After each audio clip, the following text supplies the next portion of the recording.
All right, I'm just going to get started then. Again, I thank you guys. This is Touchpix 101.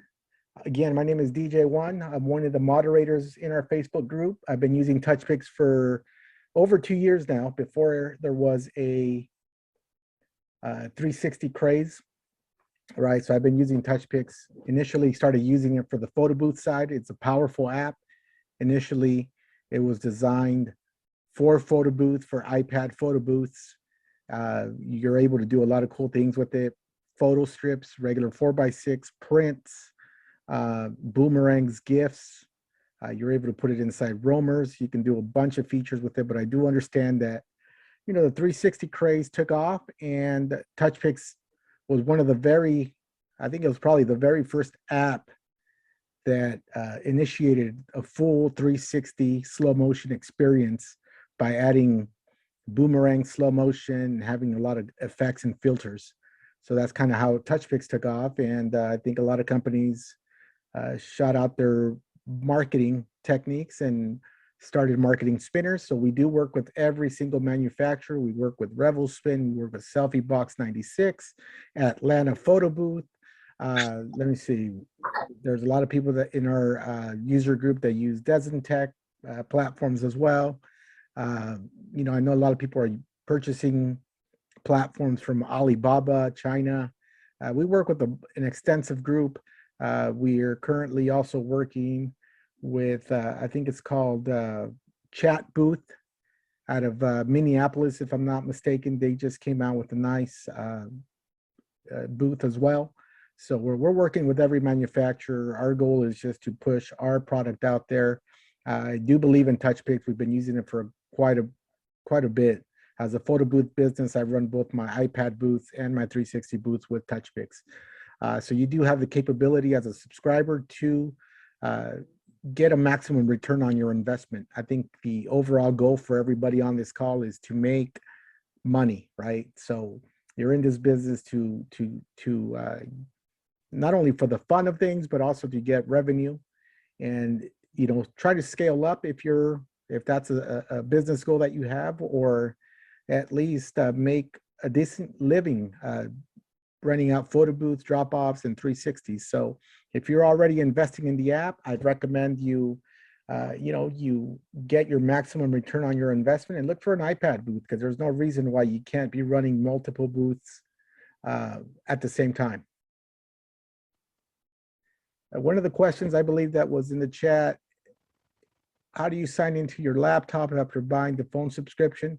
So what you need to do, if you're brand new to Touchpix, right, you need to go over to touchpix.com, and right in the top right-hand side where you see the login tab, if you don't have an account already, you need to register that account. But if you purchased your account on your phone, make sure that you're registering using your Apple ID email address that's associated with the phone that made the purchase. You will then get an email prompt asking you to reset your password and create your password. And that's how you log onto your laptop. Be mindful, some of these emails go into your junk folder. So make sure you also check your junk folder if you haven't received that email within 5 minutes. So that's how you log in, okay? We also work with OrcaView as well. I'm sorry, there's a lot of platform brands out there.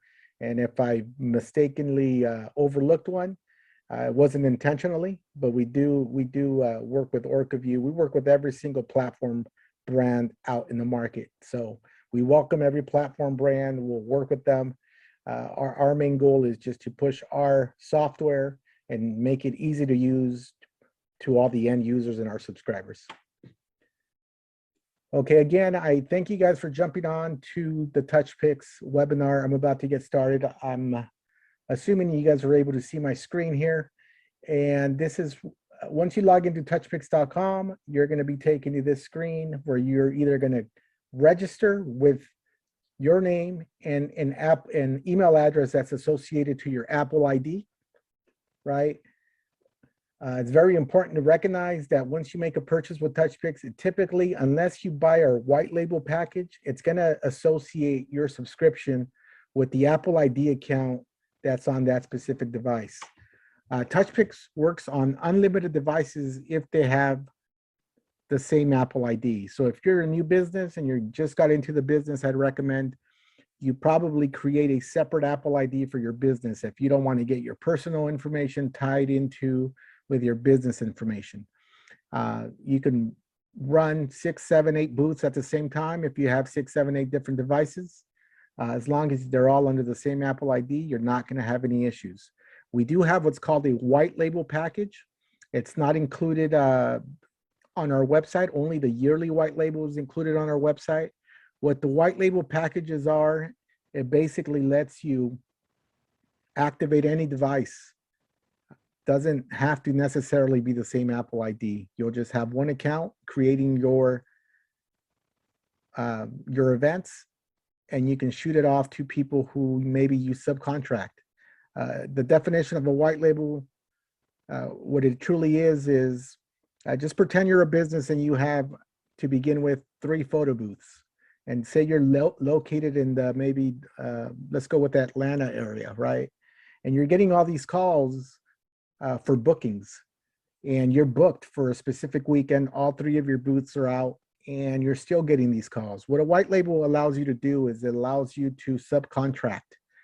This creates a working relationship with maybe a competitor or somebody that you've established a working relationship with in the past. There is a big trust system involved in white labeling. What it allows you to do is connect with another company. These bookings are technically your clients. They're your customers. If you agree with the other company that may not be booked all the way, that can still use the job, you guys negotiate a price which both of you can agree upon. You're supplying the software end, you're supplying the overlay, you're supplying the client, right? All you need to do is shoot them over the QR code, they scan it with the device, and they're ready to roll, right? You're still making money, they're still making money. The only thing that you got to watch out for is that the other company, a true definition of a white label is that they can't represent themselves. They're representing you because it's your client. They're representing you. They can't promote with any flyers, any business cards. They're your client. They're just white labeling this event for you. So technically, this is kind of a win-win for both parties. So they do this across the state. So if you guys ever wonder why there's photo booth companies that are based out of Texas, booking in New York, booking in Miami, booking in Detroit, more than likely they have teams that have already been established through long-term relationships in the past that are willing to work for a set amount of money just so they can get their booths out there and make some money on their end if they're not booked themselves. So just food for thought. So I'm going to show you, basically some of the menu items here. We have create event, pricing, shop. If you go over to pricing, I'm going to go over pricing real quick.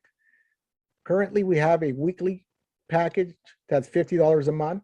It allows you to install in as many different devices as possible with the same Apple ID. This is not a white label. This white label needs to be erased here because this was before we released the white label package.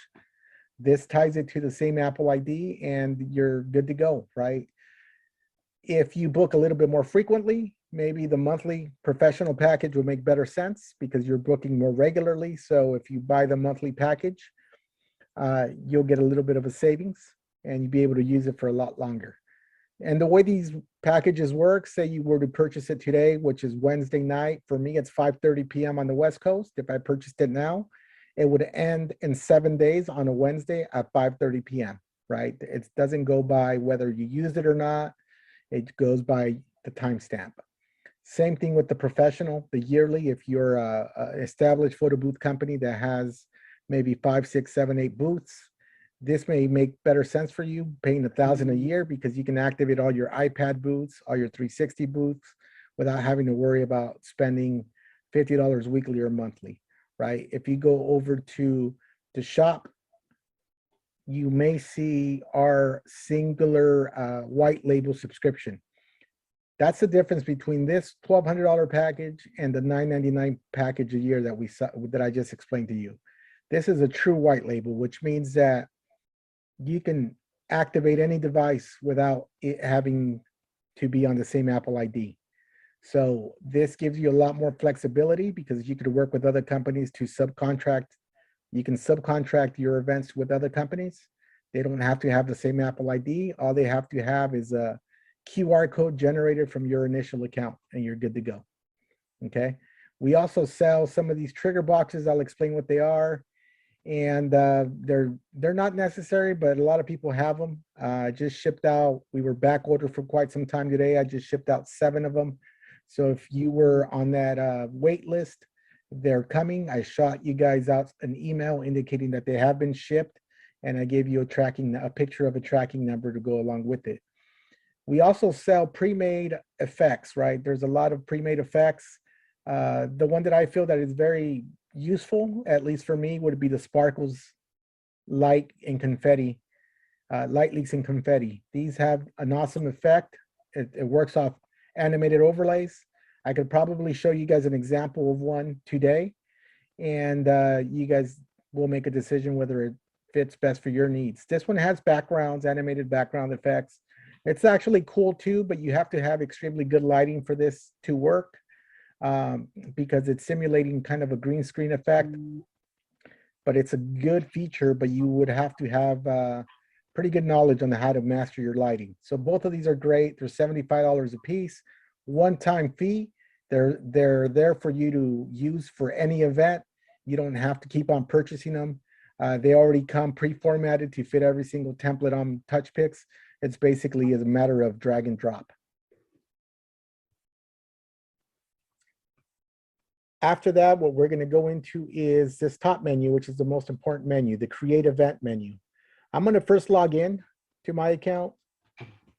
It's taking me in. My login may look a little different from yours. Whoa, give me a sec here. It's not where I wanted to go.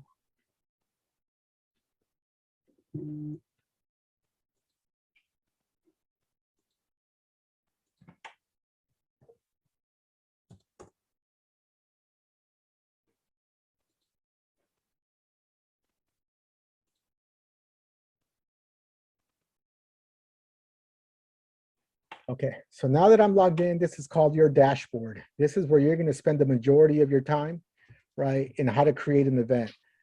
The designer portion of this software will go over it towards the end. This is how to design your own overlays within Touchpix. I'm going to go over the 360 side.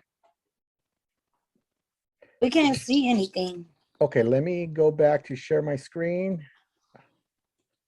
Are you guys able to see it now? It's blank. I can see it. I can see it. Yeah. I can see it. Okay, so it might be on your end. If you can check your internet connection, because I am sharing my screen. I do have a remote phone next to me, and I do see that it's on my phone next to me as well. So if you are on this page, the created the event tab is going to be where you're going to be living at about 90% of the time, right? You're going to have 2 options here. I'm going to go over to the 2 options, but I'm going to really concentrate on creating the custom event because I want you guys to learn how to do or set up an event from scratch, right? It's very important that you guys learn the software. The faster you learn it, the better you're going to get at presenting awesome output, right? But it does require some practice. This is a software that you don't necessarily learn within one try. Every time you should have a goal to get better and better and better. I've been using it for 2 years. I still find myself trying to outdo my last event. But I'm going to show you guys quickly what these are designed for. I'm going to go over the create an event from a preset. These are made here for simplicity and efficiency, right? If you don't want to spend too much time on creating an event and maybe you don't have your branding stuff ready. What I mean by branding stuff is your logo, your overlays, some of the artwork, or maybe a music file. If you don't have that ready, maybe the presets might be the route you want to go because it already creates everything for you with a generic logo, but the generic logo is a Touchpix logo. So it asks you a couple questions, whether you have a motorized spinner, if you want to have a TV involved, or if you have a non-motorized spinner with a TV slideshow, you would select whatever best fits your category.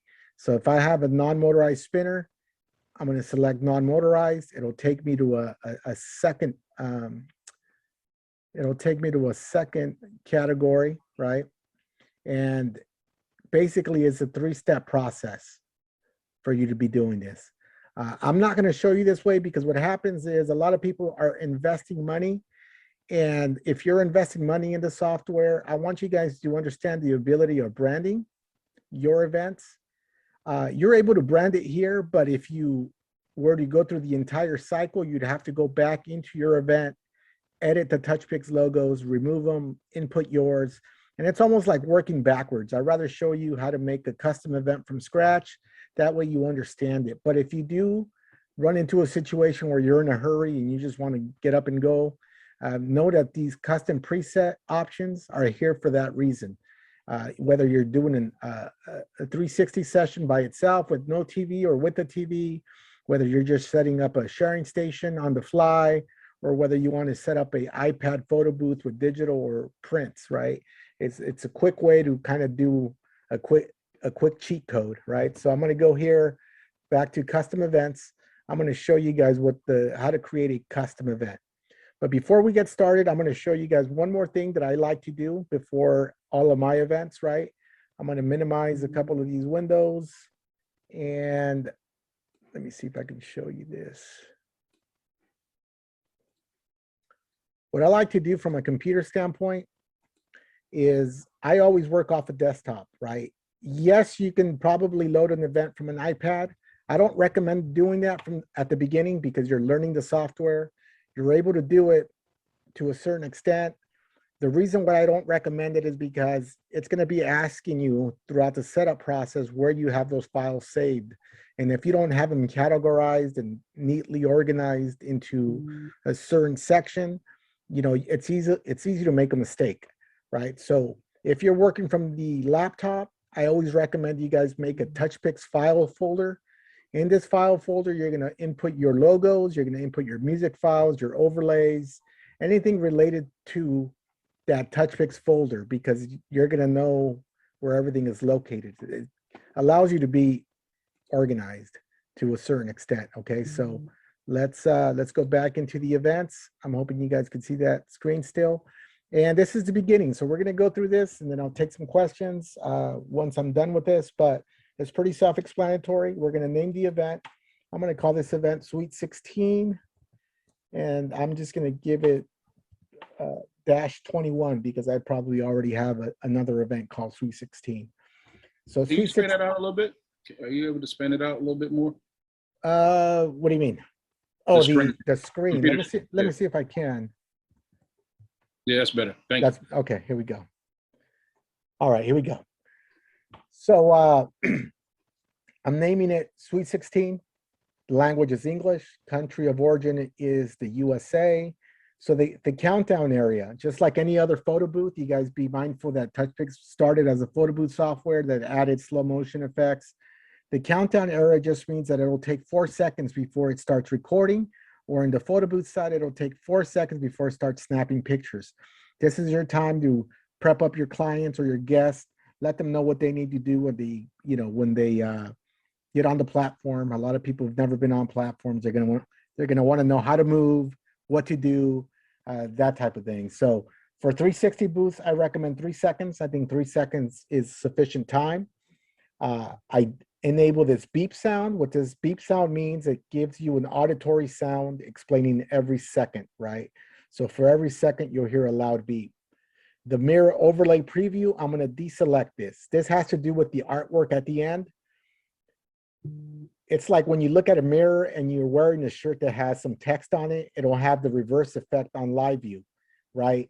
I don't need that. I don't want that. It's not useful for the 360, so I disable it, right? And as I scroll down, I'm going to go ahead and enable the rear camera on the iPhone. Touchpix works on any iOS device that supports iOS 14.6 and 14.7, which is the new release, right? That's what we recommend. The recommendations that we have for Touchpix, if you want the optimal high quality video, is an iPhone 11. It doesn't matter what model, whether it be the basic, the Pro, or the Max Pro. Same thing applies to the iPhone 12. It can be the mini, the basic model, Pro or Max Pro. The reason why we say that is because those devices are designed to record at 120 frames per second, which is considered true slow motion. Are you able to use an iPad? Yes, you are. I don't recommend using an iPad for the next reasons. iPad, it's a bigger screen. Often than not, somebody's going to bump into the arm. Somebody's going to knock your iPad down. The iPad's a bigger device. It costs more money. And more than likely, it's going to break because of the size, right? You're going to be pretty upset if somebody breaks your $1,000 iPad. Phones have really nice cases. They can be protected. Mine's fallen a couple of times, and I just pick it right back up and I'm back in business. So there is going to be some intoxicated people that you may not have any control over. So be mindful of that. Besides, for the iPad, the only iPad I recommend at the moment that can capture or mimic the quality of an iPhone 11 or 12 is the brand new iPad Pro, the 2021 edition. All the other iPads lack the ultra What wide. about GoPro? Yeah, the GoPro as well. All the other iPads lack the ultra wide lens. As far as GoPro compatibility, we recommend the GoPro 6 Black, 7 Black, and 8 Black. Make sure it's the Black edition. The same reason applies for the GoPro, because the Black edition is the only one that's capable of recording at 120 frames per second, right? So as long as you have a GoPro 6, 7, or 8 Black, you're going to be good. So for those of you that are using iPhones, make sure you check this box here to use a rear camera, because the rear camera is it's the high quality, the high definition camera. The front camera cannot capture at 120 frames per second like the rear camera does. So make sure you check that off. If you're using an iPad, you need to check that off also though, right? Correct. If you're using an iPad, check that off as well. The rear camera will always produce a better picture than the front camera.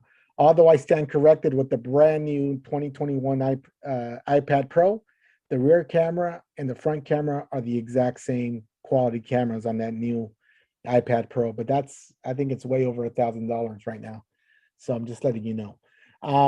Does this apply to the GoPro also? No, it does not. The GoPro does not apply to this. If you're going to be using a GoPro, although I still recommend you click rear camera, and I'll explain to you why. The reason why, if you're using a GoPro, typically you leave it checked off. That's what a majority of people do. The way I like to teach these seminars is leave it checked off, because you should always be prepared for a backup plan. Say your GoPro dies, say the battery dies, say something happens to your GoPro. If you follow these steps that I'm showing on the iPhone, you'll be prepared to either stick an iPhone or an iPad to get you through the event, right? Because I'm going to be showing you how to get into the camera settings from the iPad, and you want to be ready to go. If you uncheck this box, it's not going to give you the options to go into the camera settings later, because this box is not checked off. So I'd rather prepare you for success than not explain it to you thoroughly, right? So if you're using GoPro, go ahead and check this off. I'll explain where you make the switch later if you're using the GoPro and how you transition from that, okay? So the next option is the camera exposure menu. The camera exposure menu allows you to change your camera brightness, the ISO, or the exposure values on the fly. Say you go into a venue and it has very dim lighting and you don't have appropriate lighting, you can go into your camera exposure menu and you can actually set your exposure a little higher, set your ISO a little higher, and it can compensate, right? At the end of the day, you're going for the best quality that you can provide. This will help you or get you out of a pinch if you're not prepared with the adequate lighting system. The QR app protection, ignore this, leave it disabled. I think this is more catered for people who are using iPad photo booths and they're doing drop-offs. What this does, if you enable it, any subtle changes that you need to make to get into this backend, it would ask you for the original QR code, or else it's not going to let you get into the settings. So ignore this, leave it disabled. As far as printing, we're not printing with this. We're setting this to no printing. Now we're scrolling down to the functions. For slow motion 360, we're gonna disable photos. We're not gonna do boomerangs. We're not gonna do GIFs. We're not doing videos. We're only doing slow-mo. This boomerang function is for the photo booth side of things. The slow-mo boomerang function is for slow motion, and yes, you leave this enabled. So for the function section, all we're concentrated on is the slow-mo option and the slow-mo boomerang. The slow-mo boomerang basically does a reverse playback when your video is done and complete, okay? So slow-mo recording time, 4.5 seconds is what the default setting is. I like to kick it up a little bit to, you know, at least 5.5 is where I'm pretty comfortable with. It doesn't mean that your end video is going to be 5.5 seconds. It just means it's going to capture 5.5 seconds worth of recording footage, and the software is going to then stretch it out with the slow-mo and the slow-mo boomerang and all the other effects that you load up, okay? As you move to the side, this is where you add audio. This is a pretty big question for every webinar. People ask, where do I get the audio? DJ1, how do I load the audio? Well, this is where you load the audio. And if you look right below it, it tells you it accepts MP3 files that do not exceed 64 megabytes in size, right? If you hover over any question marks, it gives you a brief explanation of what that does. So this is what I mean. If you created a folder neatly on your desktop and you have your files ready to go when you're setting up an event, you're going to click on choose file. Once I click on choose file, then I'm going to look for that folder that's called Touchpix files, right? I'm going to go ahead and look for it. I know it's on my desktop somewhere, so I'm going to go into my desktop. Here it is. Once you point it the first time, it's always going to open in that same location. So since I'm in the Touchpix files folder, I'm going to go ahead and grab a royalty-free music, copyright-free, because we are a software-based application. We are promoting people to use non-radio, non-top 40 songs because we can get sued if we're recommending that type of music, right? And you guys can get sued as well if your video goes viral. You know, not only is it going to get banned from Instagram or Facebook, right? You guys have the ability, if it goes viral, a record label company is going to look at that and say, hey, they're using our material without consent for profit, and let's go after these guys. It's happened before. We always recommend, hey, look, there's tons of music that's royalty free, that is not protected by record labels and stuff of that nature that you can go buy. You'll pay the artist. It sounds very similar, but you do have to do some digging. It's not necessarily as easy as the mainstream music. So if you want some of those websites, I'm gonna share a couple of them. One of them is called Ben Sound, B as in boy, EN sound.com, epidemicsound.com. There is musicbed.com, audiojungle.net. All of these sites have thousands of different genres in music that sound very mainstream, but are royalty free. Royalty free does not mean that they're free. It just means that you may have to pay a fee depending on that local artist. It may be $5, it may be $10, it may be $15. I don't know what that is, but you're not going to get in trouble if you purchase the licensing correctly, and it's not going to get banned from Instagram. It's not going to get banned from Facebook, but we recommend you use those type of files. Okay. Can you drop those websites in the chat box, please? Yeah, let me see if I can do Yes, that briefly. please. Thank I don't have the websites, but I'll drop the name. And I'm sure if you type in the name on Google, you will see them pop out. Thank you.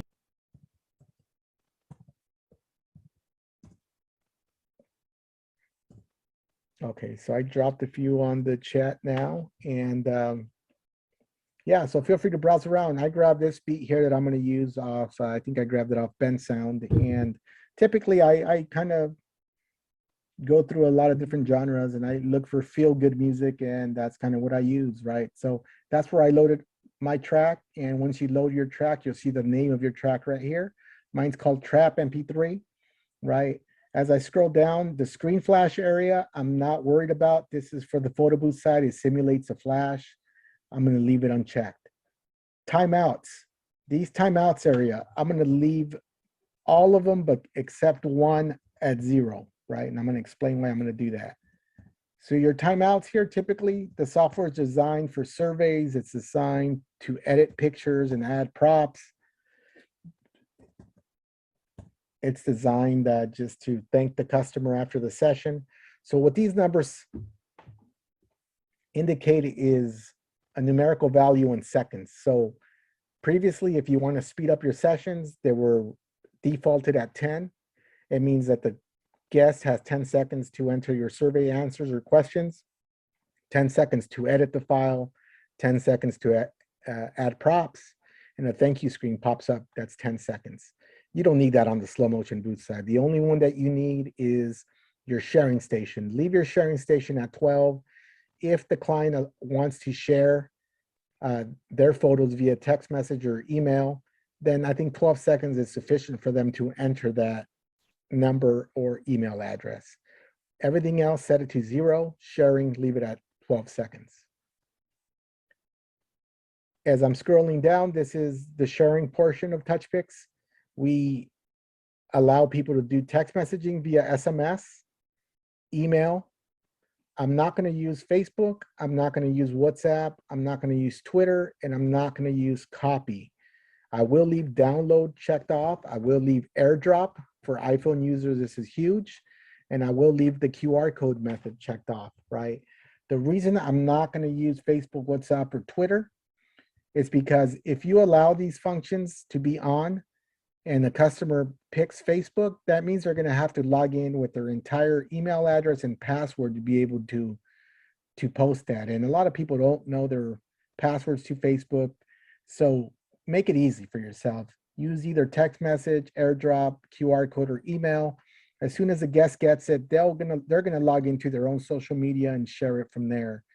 What the download feature does is Apple's very picky with certain websites, right? So if you leave download unchecked and you're sending your client a message via text, they're going to get the link.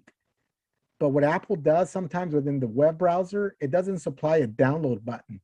So make sure you check off the download button because it will enable that web browser that they're using to actually have a download option, right? So make sure it's important for you guys to check this off. The edit screen, leave this unchecked. It's not necessary. This is more for the photo booth side. Very important if you are creating an event, always leave the in-app gallery checked off. The in-app gallery will allow you to access videos throughout the event. So if a guest comes off the 360 booth, they forget to get their video, they go mingle out in the party area, and then they realize, oh man, I forgot to get my video. They come back to you an hour later and say, hey, I forgot to get my video. This in-app gallery will enable you to go into your gallery briefly, isolate what video belongs to them, and share it instantaneously. So make sure you check this off, okay? Somebody asked if I can repeat what I said about the download button. Yes, specifically, this applies mainly to iPhone users, people using Safari. iPhone users, specifically Safari web browser, doesn't allow for automatic downloads right off the bat. So what Touchpix does, they enable the download button. So whenever you're sharing a file via email or text, your guest is going to get a hyperlink. Once the hyperlink is open on their own Safari web browser, if this is disabled, they're not going to see a download button. But if you do have this enabled, they will see a download button. So it makes it easy for them to download on the spot. So is that the problem where, because I've noticed that once they receive the text message, the video is there. However, the way to save it is the download button not being checked because of that. Yes, more than likely that is the problem. Thank you. Somebody asked what the copy option is for. Typically, the copy option is just to copy it onto your device. But that's only going to apply for I mean, it doesn't really apply to you because you're running a booth. You're not wanting to copy your own video over to your device because it's already saved there. So don't pay attention to the copy side. Download is where you want to be. AirDrop, QR code, text, and email. Thank you. As we scroll down here, we're going to see that you have full branding options with Touchpix. Right now, it's set to default for photo booths. So if somebody sends themselves an email, this is the subject heading that they'll receive. You can change this and put this, thank you for using xyzphotobooth.com, right? Always brand it with information on how to reach you. Same thing applies to the text messages or email addresses, right? So this is the default message. You have to change it to represent your brand. What I do, I always kind of leave it where it says, thank you for using XYZ 360 video booth. Follow us on Instagram. I'll include my hashtag. This is my website. For bookings, contact us at this number. I leave that message pretty standard for all of these 4 boxes. Pretty uniform, right? You know, Question one, with that. go ahead. Question. Yeah, the text message thing though, in the fine print, it says don't use the at sign and hashtag though. That's why I didn't put it in mine. Yeah, so look, this is something that we've been working with our provider. Our text message provider is Twilio, right? And we were doing some follow-up work because there was a lot of guests indicating that some of these messages were being flagged. Our developer reached out to Twilio. We had a Twilio employee look into some of the messages that were being sent out, and we've been given the thumbs up. So if you want to put them in with hashtags, go ahead and do so. If it hasn't been working for you, then take them off. But so far, as of last week, I spoke to the developer and explained, look, a lot of people like to brand it this way. We've been given the green light, thumbs up. So if you want to input that, go ahead and do so. If you're noticing that your text messages aren't going through, then change that on the fly. It's easy enough to do, right? But for now, that's just the latest information I have on that. You know, Twilio is a big company, and you know, there's a lot of federal regulations now that are being implemented with the way text messages are being sent. They're just trying to eliminate all these phishing, robo messages going out there fishing for information. That's all it is, okay?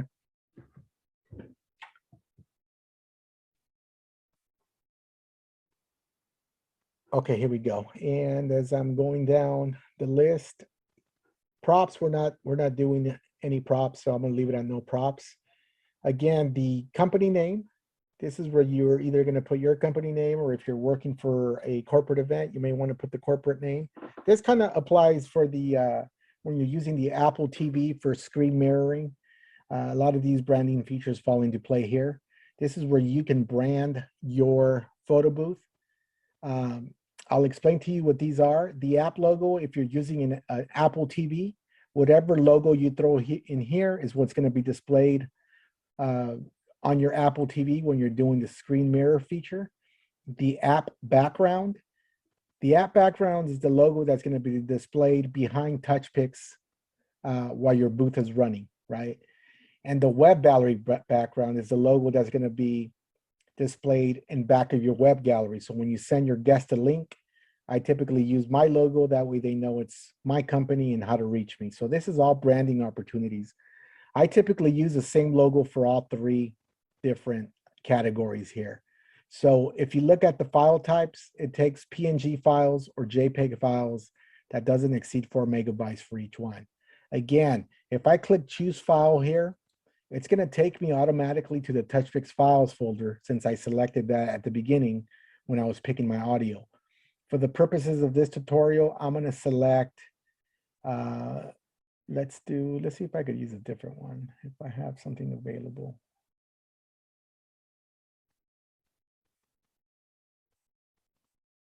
I'm going to use, I'll use my logo here, Social Booth.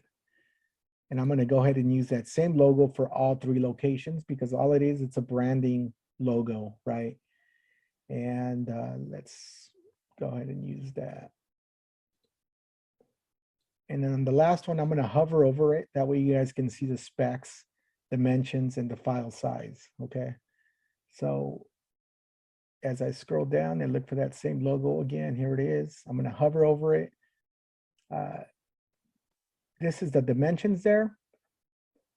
It's a little on the large side.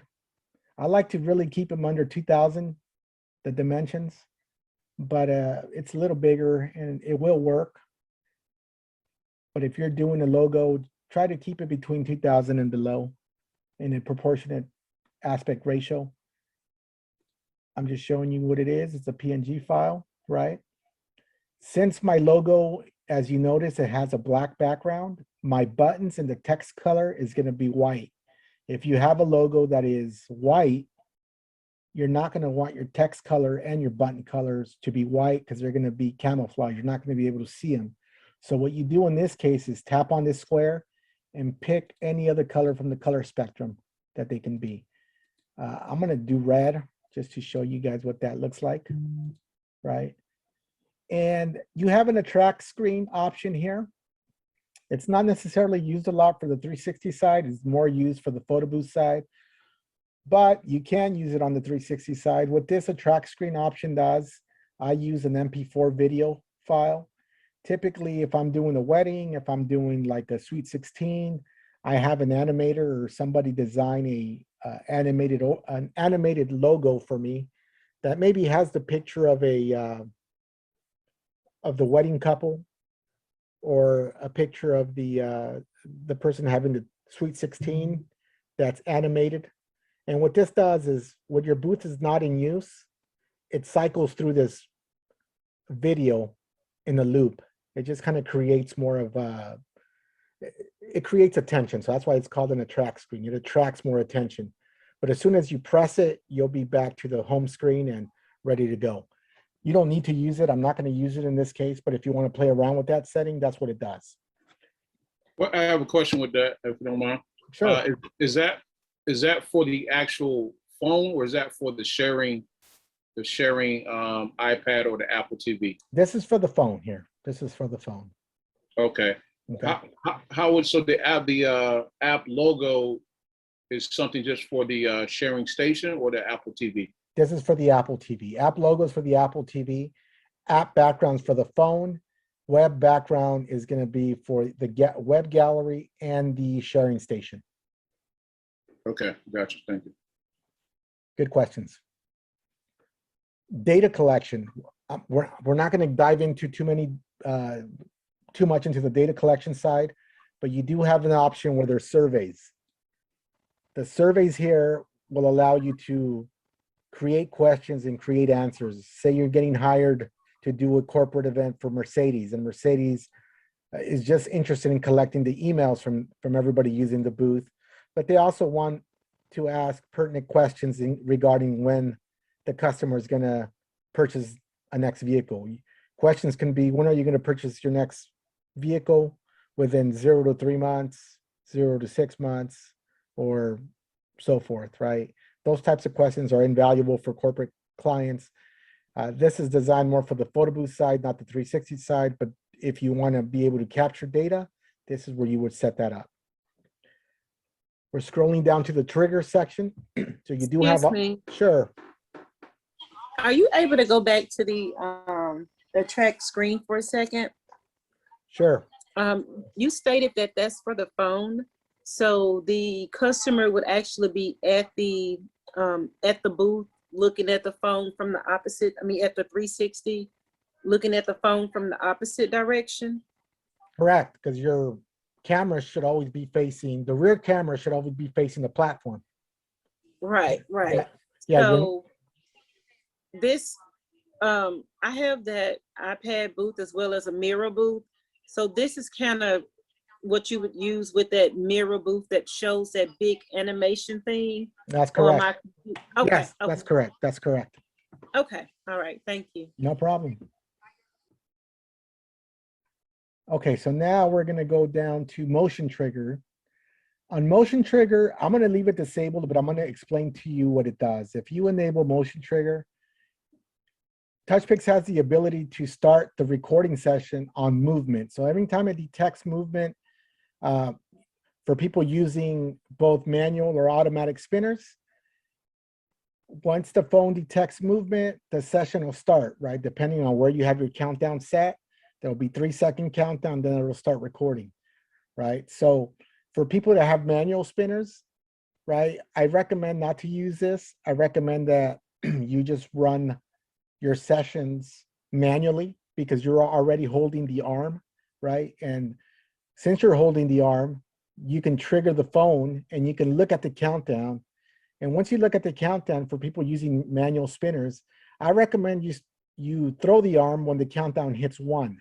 The reason I have you do this is because if you throw it any earlier, there's chances are that the arm's going to stop before the recording does, right? So you don't want that. So you want to make sure that you hit start, you look at the countdown.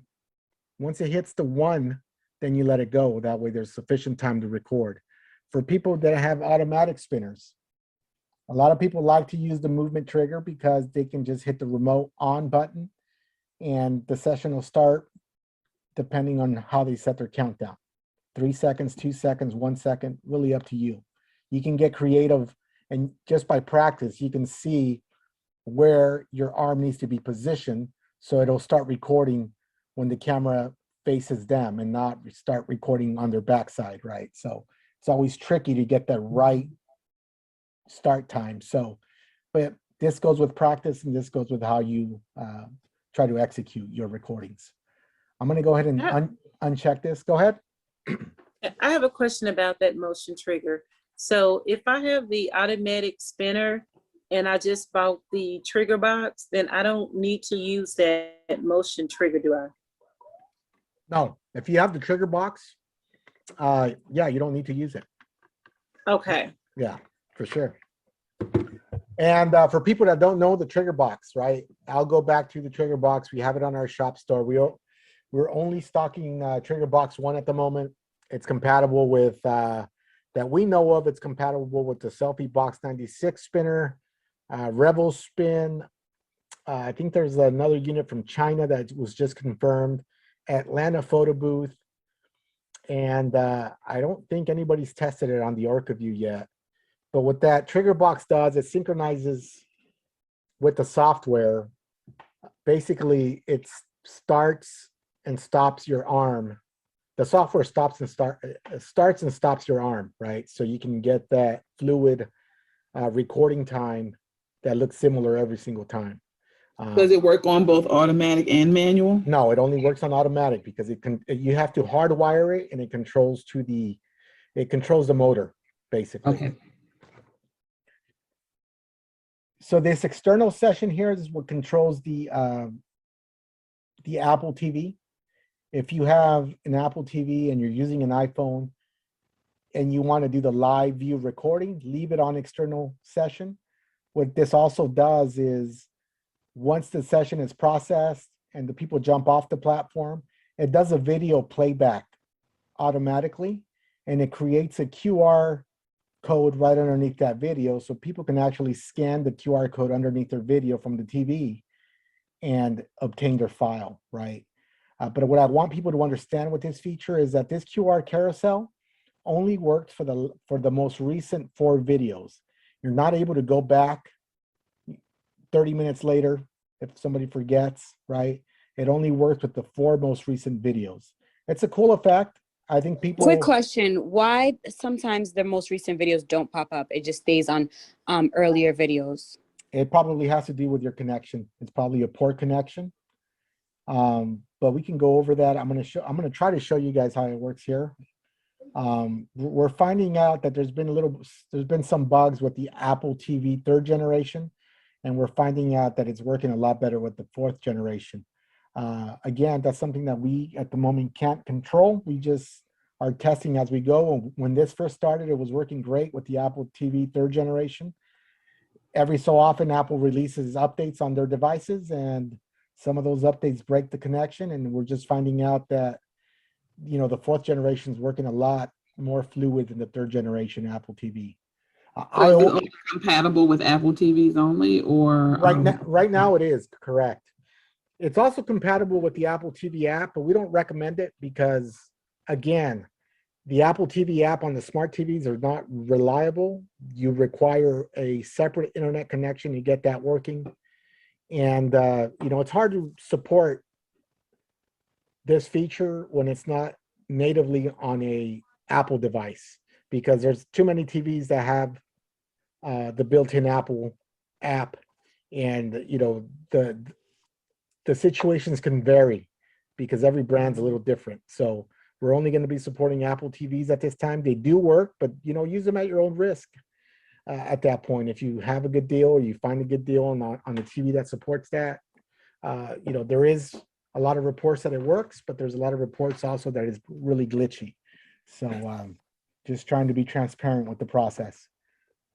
Okay, so I need a little clarification on that. I have a smart TV, and you're saying Apple TV. Is that a whole different TV I need to purchase, or is that No, like a device? it's a box. It's a legitimate Okay. box. So a lot of smart TV companies tried to incorporate Apple TV built into their smart TV, right? Uh-huh. And what happens there is that the smart TVs, because they're smart TVs, they require an internet connection versus Right. versus the Apple TV box. It does not require an internet connection for it to work because it's a legitimate Apple device. It communicates from Apple to Apple, right? You don't need Okay. you don't need a separate internet connection for it to communicate. So that's why we're just trying to be transparent with the process, and we recommend the Apple box, right? So it's just a box that I buy and I hook up to like a USB on the TV somewhere. You hook it up through a HDMI port. HDMI. Okay. Correct. And which one do you recommend? Which Right, box? right now, with the information that we're obtaining, I'm recommending the 4th generation Apple TV. Okay. Thank Okay. you. No problem. I have a question. Sure. I was wondering, can you tell me what this piece is here? Because I've been trying to look it up. I think it came with the LED, my Look, ring light, I because it's will, broke. I will tell you what that piece is, but I'm going to concentrate on software related question. That's called a, what is it called? On Amazon, look for a ball head camera adapter. Okay, And you're going to thank you. see tons of them. Thank you. Thank you. Okay, so as we're moving down, I also want to throw a disclaimer that the live view recording only works with Apple phones. If you have a GoPro and you want to utilize a TV, you can still use the external session. However, you're going to need to use it for slideshow preview only, which means that it's going to show a slideshow of your entire sessions moving forward. GoPros do not allow for live view recording. That's not a limitation with Touchpix. No GoPro application or software right now allows for live view recording, but it does allow for video playback, so you guys can use it with slideshow if you guys choose to do so, okay? For the purposes of this tutorial, I'm going to stick with external session and leave that enabled. And I'm going to hit submit. Typically, I know it's taken a little while for me to go down the list of this. This should be, if you're a newbie, it shouldn't take you longer than 15, 20 minutes maximum if you're brand new. Once you get comfortable configuring these settings, honestly, it shouldn't take you longer than 5 minutes once you have everything ready to go and prepped up, right? Quick question. Sure. External session or slideshow, what's the difference? External sessions allows you to do a live view recording from an Apple device. Slideshow just plays the videos as a slideshow. Exactly what that means. So meaning that if you have 20 videos that you've done so far, it'll start playing each video randomly. It just creates a slideshow. That's all it does. Okay, question about the live view.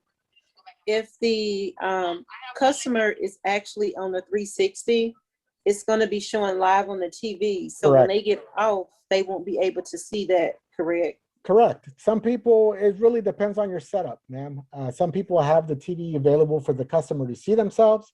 Some people have the live views that could attract more attention to the guest. It varies from person to person. You're gonna develop your own workflow, your own method, whatever works best for you. Go with that. So the TV screen would just be the live view for them to see it.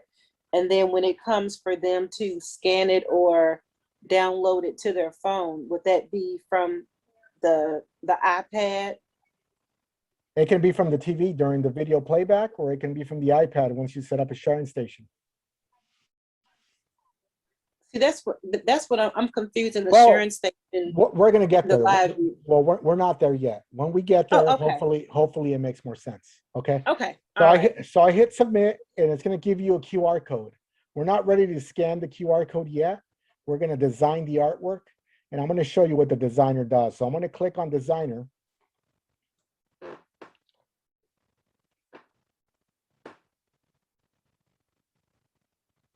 Once I click on designer, this is a basic designer design for you guys to get through an event. If you guys go through the Facebook groups, there's tons of graphic animators that do this for a living. If you guys want more of a professional look, feel free to reach out to them. This will definitely get you through any event. But consider this: you've already spent probably over $3,000 worth of equipment. You're learning, you're taking the time to learn how to do this properly. This is considered a premium photo booth. Nothing should be out of pocket. You should be making money after every event. That's the object. That's the name of the game. Make profit. If you're spending $20 on a graphic, if you're spending $50 on the subscription, that shouldn't be out of pocket. That should be applied to your overall price, no matter what. So just, food for thought, keep that in mind. But if you don't want to spend, money and you want to do it yourself, Touchpix allows you to do that. So once you hit designer, you're going to see the photo booth side because that's what it defaults to. On the left, you have a menu. Go ahead and go over to templates. Once you hit templates, you're going to be given a drop-down menu. The drop-down menu at the very bottom has a Slo-Mo Overlay category, right? I'm going to go ahead and go through these. This is for vertical shots, meaning that your iPhone is placed with the camera facing up. This will give you the full body shot. I've actually achieved the full body shot with Slo-Mo Overlay 2. Really depends on how you position your camera, how far back you angle the arm, how much you extend it. You have to play around with your spinner to figure that out. There is no right or wrong answer. Each spinner is different. Each manufacturer has different settings. People choose this overlay too because it's very social media friendly, easy to add to Instagram and other social media platforms. But if you want a more wider lens or angle type of video, Slo-Mo Overlay 3 will do the job. Slo-Mo Overlay 4 does super wide angle, and Slo-Mo Overlay 5 does vertical again. It's just more reduced, right? For the purposes of this tutorial, I'm going to go with the popular one, Slo-Mo 2. I'm going to go ahead and once I click on it, you see that the silhouette pops over here to your right-hand side, right? You do have options here to design it yourself. I'm going to go through some quick options. I'm not a designer by any means. I always hire out. The Touchpix Groups has tons of designers. You just have to go in there and say, hey, who's available to give me a design? And more than likely, you're going to get at least 5 to 10 different people shooting you DMs. You work out a price, you give it a go, and hopefully you're satisfied with the work. Each designer has a separate style, which is good. You're going to find who your best fit is. But if you want to do it yourself, you go into the stickers tab and you may want to add some leaves here, right? You have the ability to resize the leaves if you want, place them wherever it is that you want, maybe change the color. Maybe you want that specific color. Maybe you just want to duplicate them and keep adding leaves for a border, right? You can duplicate them, right? That's all I'm doing is duplicating them. I'm not going to use any of these. I'm just showing you how to place them. Once you're ready to do that, then you can actually add text by going to this text tab here on the left. You click on large text. This window pops up. You drag it wherever it is that you want. You could actually increase the font size here. I'm going to increase it to maybe 47. I'm also going to change the I'm going to change the font. I'm going to use one of these fonts in here. Let's use this here. And if I click inside the box, it allows me to actually edit the text. I want to just put something basic as test 360, right? If I want to change the color, there's a little box down here. The color is black. I'm going to change it to maybe a solid color here. Hit accept, and you see how it changed the color now. And if you want your text to be larger, you just play around with it, stretch it out a little bit more. You got full customization in that. Place it there, right? That's how you load up a text, right? I'm going to delete it now. But if you have a graphic designer design something for you, what you got to do is go over to uploads. The graphic designer is going to ask you, what are the dimensions of your template? If you hover over the question mark here, it's going to give you all the sizes for all 5 templates. Video Slo-Mo is what you want, right? In this case, we're using template 2. So the size to this template is 1072 by 1072. That's what your designer is going to need to know when they're designing your artwork. Once they give it to you, final deal, they're going to give it to you in a PNG file, which means it's transparent. You're either going to save it onto your computer and hopefully place it in that folder where you're being super neatly organized. And you're going to click on custom overlay, and you're going to go look for that design because you saved it there. I'm picking this one here. I'm going to hit open. Once you hit open, you'll see it pop up here on the lower left-hand side. If you click on it once, you'll see that it applied this golden frame right around it, right? So that's one simple design. If you still want to add more stuff to it, you can do so. I'm going to go ahead and do a sticker because I'm going to add a logo. So from the sticker section, I'm going to go and grab another PNG transparent file. I'm going to grab this Instagram logo pretending it's my logo. I'm going to hit open. You're going to see it pop up here on the very top. There it is. Once I click on it, it appears on your template. You can then resize it, reposition it. I'm going to just tuck it up here really neatly, pretending that's my logo. Leave it there. And say I still want to add maybe some text, and I have a designer made some text, or maybe I made some text on Canva. You can continue to do upload, sticker, and I'm going to go grab the text that I made already on Photoshop or Canva. You can do these text designs. I'm going to hit open. The name appears up here up top. I'm going to click on it. Once I select it, I'm going to resize it, and I made this design here on Photoshop, and that's the name of the person. I'm going to leave it there. Once I'm satisfied with this design, right up top here where it says add template, make sure that it's added to the right event, because if I hit this drop down menu, you're going to see all my events, right? Make sure it's added to the right event. You hit add template.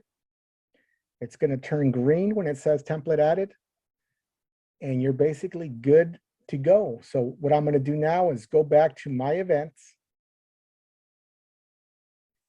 and I'm going to go over to my QR code because I'm ready to scan. I'm going to minimize this window because now I'm going to switch over to my iPhone so that way you guys can see the process, right? Give me a quick second here. Making sure that my screen's able to share. I'm now going to grab my phone, and you guys will be able to see this process right now. As soon as I punch in these magic numbers.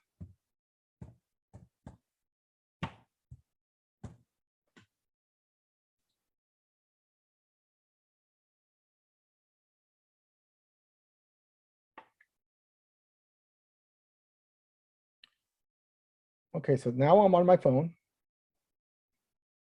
and I'm going to open up Touchpix. If you have Touchpix and you just got it for the first time, I'm going to recommend you guys always hit the subscription tab right here. Once you tap it, it's going to take you to the package page.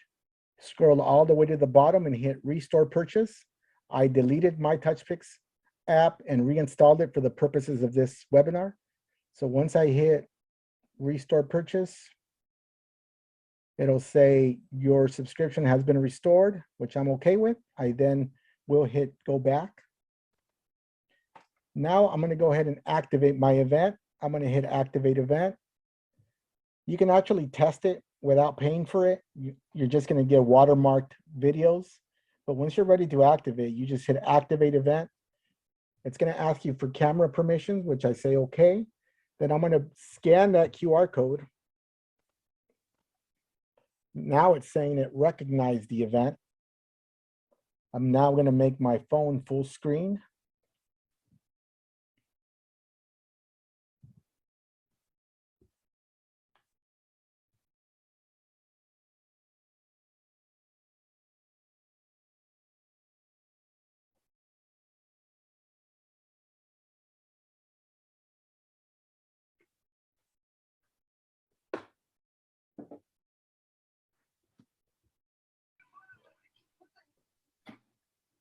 I have a question. Sure. If I am using a GoPro to capture the video and an iPad as a sharing station, do I use the am I able to scan the QR code with the GoPro? No, you scan it with the iPad. The iPad is what's controlling the GoPro camera. Ah, okay. So just start it on. Yeah, you follow all these same steps are exactly the same. And I'll explain to you at the end of the video the only difference, okay? Okay, thank you. No problem. So once you install it, it's going to ask you for permissions. Make sure you give it permissions for everything, right? Bluetooth, camera roll. And this is very important since I'm indicating that I'm using the Apple TV box. It needs to download some resources for the first time. So I'm going to hit OK. I'm going to let it download the resources it needs. If you guys notice, it placed my logo right here. It kind of looks a little squished because I have the phone in portrait mode. As soon as I flip it over to its side in landscape mode, it's going to look a lot better. But if you guys notice how I made the buttons red, if you guys paid attention to how I made the buttons red, you guys can change it to any color. I'm going to flip my phone around now, and you see how much better it looks, you know, in that specific angle. So I'm going to put it back on portrait mode because I'm going to go over some settings that you guys need to be aware of, right? This top hamburger icon, I call it a hamburger icon. It's 3 lines. It's your main menu, right? You're going to tap on that. And once you tap on that, you're going to tap on settings, right? So what you did when you scanned your QR code, it basically transferred all the computer settings over to your phone, right? So the important part that you need to recognize from here is if you scroll down, I want you guys first to start off and see where the camera, right? If you're using an iPhone, make sure it's set to the back camera. If you're using a GoPro, don't switch it over yet, right? I want you to know that when you're using a GoPro, this does need to be toggled on, but for now, do not switch it over. I want you guys to set up your camera on your iPad or iPhone. In the event that your GoPro goes down and you need to use something as a backup, I need you to understand how these camera settings on that device work. So I need you to go into camera settings, this first banner. And once you go into camera settings and you scroll up, you're going to see that you will have a category called lens. If you have an iPhone 11 or 12 or the latest iPad Pro, once you click on lens, you're going to have the option to set your device to ultra wide. Ultra wide is what is recommended for the best pictures. So hit ultra wide. If you don't have it, don't worry about it. Leave it at wide, but just understand that, you know, if your shots look like they're a little too close, it's probably because you don't have the ultra wide lens.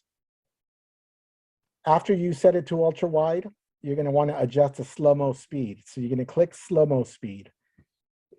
Again, if you have an iPhone 11 or 12 or the newest iPad, the slow-mo speed should be set to 1920 by 1080 at 120 frames per second. That's the first option.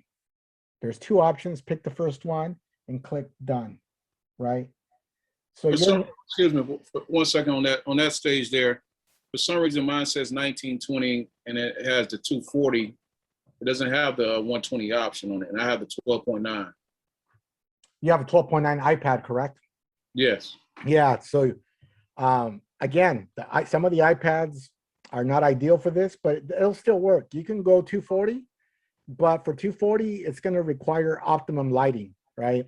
240 is a good setting. I would actually kick it down. If you don't have 120, I would kick it down to 60 frames per second. You do have the 60 frames per second as an option. I apologize, but where is this under camera? Is it camera settings? Is that where you are? Correct. Okay, thank you. The recommended is 1920 by 1080 at 120 frames per second. Again, I'm going to hit done. Then you hit go back. Now, at this point, if you are using a GoPro, then I would toggle this on to GoPro. Because at least if you ever have to revert back to an iPhone or to your iPad, the settings are already set. They're ready to go. What happens is if you don't select front camera, right? I mean, if you don't select a rear camera and you have it at the front camera and you go into camera settings, if you notice, those options aren't there. You don't see lens, you don't see slow-mo speed because the front camera is just not capable of capturing true slow motion. So that's why I always start people off with the back camera first to make sure they have the optimum settings and then toggle their GoPro on. You know, if their GoPro works great. But if something happens to your GoPro, I always like to prepare people with a backup plan. And if your backup plan is your phone or your iPad, then you don't have to go in stressing out on how to get the settings according. The settings are already done the first time. And did you mention anything about boomerang speed? No, because we're not worried about that. We're not worried about boomerang speed. That boomerang speed that you see when it's on front camera, it doesn't apply to slow motion. That only applies for regular photo booths. Quick question. Yeah. When you're using your GoPro, do you have to have two iPads, one for the GoPro information to go to, and then one, the iPad for to go to the sharing station? Not necessarily. You can actually operate it with one, but if you're doing it with one, I recommend, there's two ways of doing it.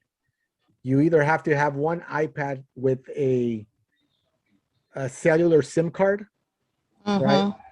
Or you have to hardwire your iPad for it to work with one, right?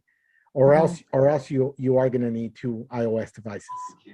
Okay, one of my iPads do have the chip card in it, and one of my iPads don't. Okay, so I would use your iPad with the chip card in it because the Wi-Fi for the iPad will be tied to the GoPro. That's what controls the GoPro, right? While sharing will use the cellular signal to send out the sharing files. So you're good on that. Okay. So as you scroll, right, you're gonna see this video quality here. Video quality by default is set to medium quality. If you want the highest video quality, you're gonna want to set it to ultra high quality. Okay. And toggle over to ultra high quality. Once you have it toggled there, you can either go back, hit save and close, and we're back to the beginning. But I want to show you one more thing, right? I'm going to go back into the settings. Once I go back into the settings, there's this other important big bar here called Video Effects Creator. This is where all your effects live. If you see all these like paparazzi effects, flash effects, this is where they live. You have tons of effects to choose from. I'll show you how to add them real quick. The popular one right now, there's a couple, but I'm only going to show you two. I'm going to show you this snapshot. That's the camera flash effect. I selected it here. Once I selected it, it drops down to this middle gray box. I'm going to press on it here on the middle gray box. And now it's telling me, how do I want the effect controlled in the video? Do I want it at the beginning? Do I want it displayed through the entire video? So you have control here using this slider. There's sliders here. I'm gonna apply this effect from 0.2 to 0.5, right? I don't want the effect to be applied through the whole video, but I do want it applied from 0.2 to 0.5.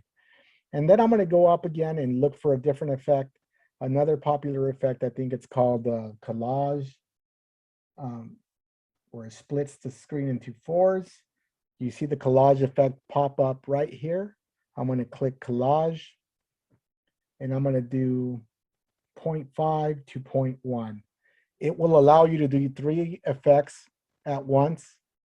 Audio takes 1, snapshot, and collage. What this on the side is, it's post-roll. So if you see videos that have people that merged a promo video, this is where you are gonna apply your promo video. It's an MP4 file or an MOV file. Be mindful that if you do use the post-roll video that you want to apply, it has to be the same size as the template that you're using. Meaning that I'm using a template 2, which is 1072 by 1072. So whenever you make this video, it needs to be the same size. So I'm going to go ahead and press this. I'm going to select it. Can I ask you one question before you do Sure, that? sure. I'm in that the video effects creator. Is there a reason why I don't have the snapshot? And, Yes. The reason is because if you put your finger on the effects, you can slide. You see how it slides? Okay, I got you. Okay, all right, I got you. So I'm going to go ahead and hit post roll. I'm going to go look for this file that I should have on my phone somewhere.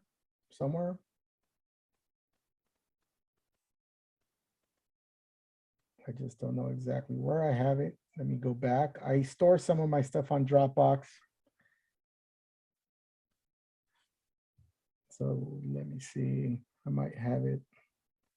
You can save these files on your phone somewhere. Just know that wherever it is that you store it, this is where you need to load it from, your actual phone. This doesn't load from the web platform. This actually picks it up from your phone. So if you have a file, make sure you save it. I'm going to use this file here called Rose Logo. I'm going to load it as my post roll. And once my effects are in, I'm basically done. So I'm going to hit go back. I'm going to hit save and close. And real quick, I'm just going to do a quick demo video by me holding the phone, right? There's my countdown. Right, I'm just going to move my phone with my hand. I'm going to move it in one direction. That way you guys can see the boomerang kick in, right? So now it's doing its thing. It's adjusting the play, adding slow-mo. It's going to add the effects. It's going to add the overlay, and it's going to add the audio. And we're pretty much done. So this is just gives you an example of what the effects look like.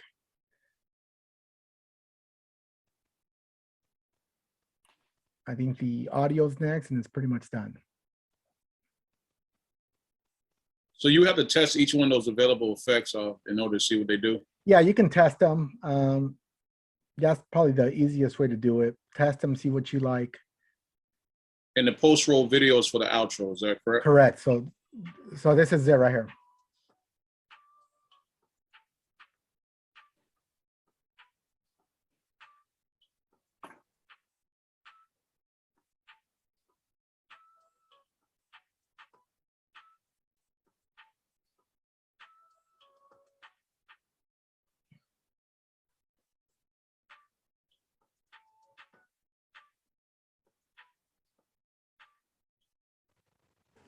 There it is. Okay, I have a 2-part question. Sure. The first one is, I have the Riva or Revo booth, and it goes forward, and then I can put it in reverse to go backwards.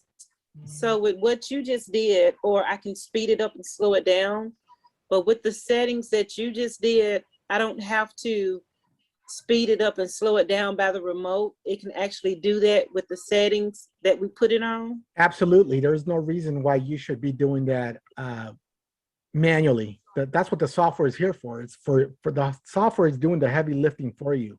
All you got to worry about is hitting start and stop. That's it.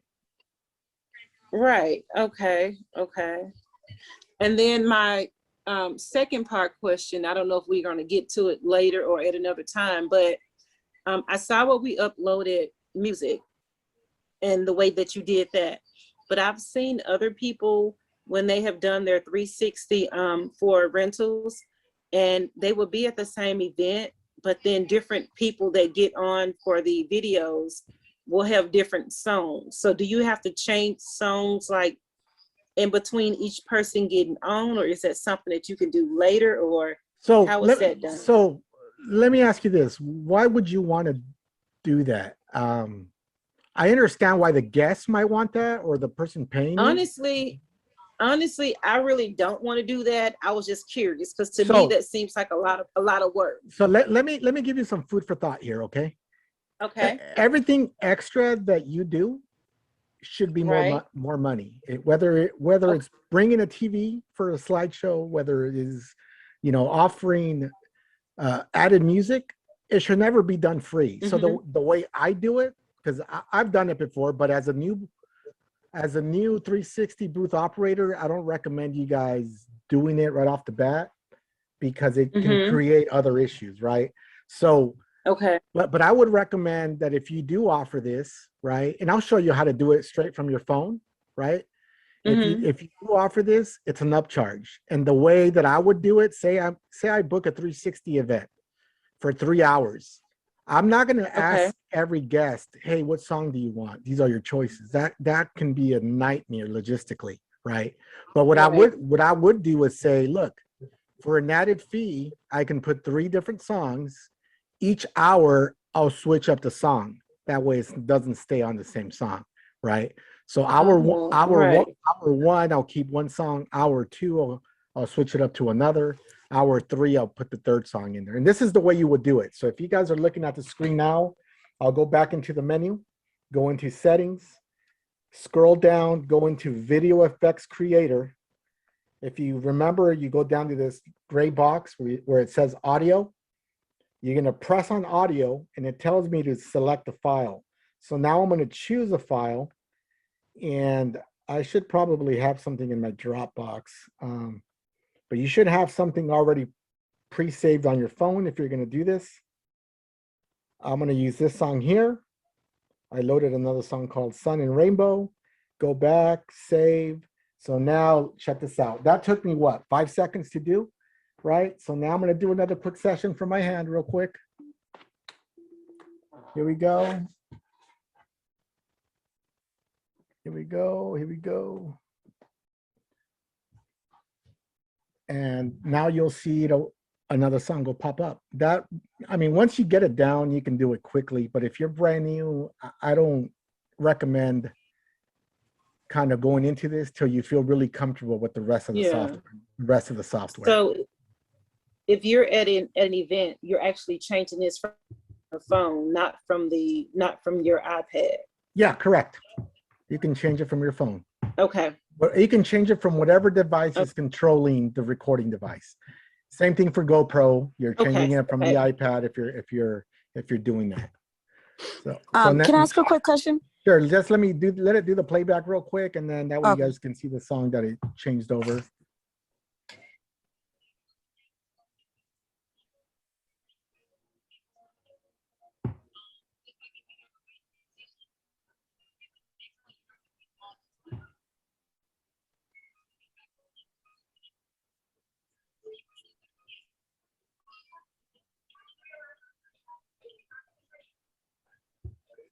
All right. That was a quick example of that. Yeah, go ahead with your question. Okay, so at my last event, Touchpix kept freezing. Once I would hit record, sometimes on the live view on my TV, it would just show the live view, show the guest, but it wouldn't be recording. And then I would have to hit cancel, get out of the app, and come back on a few times before it starts recording again. So I'm not sure if that's something I'm doing or a glitch. It never really happened before. Yeah, it can be a lot of different variables. The tech team would have to look at your settings. What we're finding that when people are glitching is that they have an extremely long MP3 file, right? I recommend that the MP3 file be 30 seconds or less, you shouldn't have a video that's longer than 30 seconds. Yeah, I always have it the Right. same length as my video. The other thing is sometimes corrupt MP3 files do that. The other thing can be that, you know, it's just the way your settings are set up. We'd have to go into the back end to make sure that your settings are appropriate, right? Or they're up to what we recommend standard. I wouldn't know unless it continues to happen. It really depends too how you're mirroring your TV. Really depends on that as well. I don't know if you're using, like I indicated earlier, we're finding that the Apple TV 3rd generation is a little more glitchy. It's a lot of variables, and for that you would need to call us, you know, the support line. We can go into your account and look at it with you, and we could try to replicate it to make sure it doesn't happen again. But I think the first step would be to kind of get offline and find out what your settings are looking like. Okay, sounds good. Thank you. No problem. I have a question. Sure. Okay, so at my last event, I used my iPhone 12 Pro Max, and I'm using the ring light. So, and you know, my phone is sideways. So do I have to go in and edit every video to have it upside down? I mean, to have it the right view? No, you actually encountered a pretty common mistake, unfortunately, but it's more on the user side, and I'm sorry to say that, but I'll show you what you need to do right now. Let me log back in. It looks like my phone disconnected real quick, my mirror app. So what you have on your phone, you have the rotation lock on. And I'll show Oh, you. You gotta disable your rotation lock. That's what's happening. So okay. that's why your videos are popping off sideways, because when you have your rotation lock on, it's preventing the camera from going to the proper orientation. So Right, because even when I go in to like add like an overlay or a sticker or anything, and I'll go back and try to do it, it'll be like, you know, on the opposite side or upside down. yeah, so what you need to do is swipe up. Well, I think it's actually from the top right-hand corner, swipe down till you see the control panel here. You see this icon right here? Oh, yep, I have it on. Yeah, that needs to be off. That'll solve your problem. Oh, that was a quick fix. Okay, thank you. Easy, quick fix. So, Yeah. so even when I go in to do my overlay, being that my phone is sideways, will it go back? That'll fix it. That'll fix everything moving forward. Okay, thank you. No problem. I have a question. I had a question. Sure. Go ahead. Okay, so my question is, how do I share my sharing station? Yeah, so let's get to that point. Okay, so let's get to that point. Can I ask the question before you do that, please? Sure. All right, the video effects creator, I just want to make sure on the active effects, when you drop down the available effects, it only goes for 0.5 to 1. Uh-huh. Is that correct? Or what is it? On some effects, it does. Some effects, it actually lets you segment them a little differently. Okay. So it just depends on what specific effect you're choosing. Okay, and by chance, off the top of the head, do you know which effect is where this at the bottom is shooting up like fireworks? Yeah, okay. Well, it's not an effect. That's actually our confetti pack. But before I go into sharing station, let me show you guys that, okay? And we'll go from there. So go into settings, go into video effects creator. I'm actually going to remove that collage effect. So I'm going to tap on collage and I'm going to hit delete. The effect that you want to activate, it's actually at the very top right here. It's called overlay black. And I need to see if I have that somewhere, but I'm going to hit overlay black. I'm going to hit choose file, go into files, and I'm hoping I have it on my Dropbox account. Let me see. Give me a sec here. So that's not one of the ones that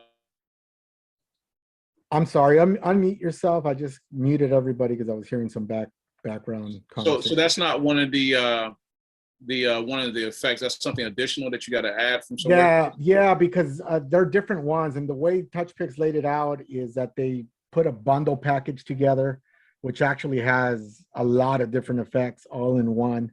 You can purchase that off the store. I think it's $75. But I'll go ahead and give you guys one today, and I'll show you both before I go into the next session, and we'll end it there. So let me see. Let me look for my. I guess why did you add the overlay black? Because you need that to include Yeah, that? you need that. So if you look at the confetti, I have a confetti folder here. Yep. I'm using overlay 2. I just don't know which one it is. Let me just pick a random one. I'm going to use this one here, right? Because the way I have it laid out is all of them, right? And typically when you download the file, you're only supposed to pick the ones that you're going to use. I just dumped it all in. So now that I have that, I'm going to go back. I'm going to show you guys what it looks like. This is the effect. So Touchpix is a very powerful app. It actually does a lot of animations if you know how to do them. Mm-hmm. So I'm going to show you guys. This is what the gentleman was talking about the glitter effect. I don't know if I picked the right one, but the one that you're speaking of does come in the pack. It actually comes down from below. It has some that come down from the side, from the top to bottom. You pick whichever one you want for that specific event. So you're going to see the effects being applied. I don't know if I used it in the right sequence because I did have that snapshot filter also running. And let's check that out real quick. So these effects do take a little longer for processing because it's a more intense effect. Same thing with the animated overlays. And the one that I'm going to give you guys today is actually an animated overlay. And if you guys want to use it, great. If not, then also great. No hard feelings. It was actually donated by a designer. And he actually provided it for one of my webinars early on, but I'll share that with you. I find it being shared a lot in the group anyway, so I think a lot of people do use it.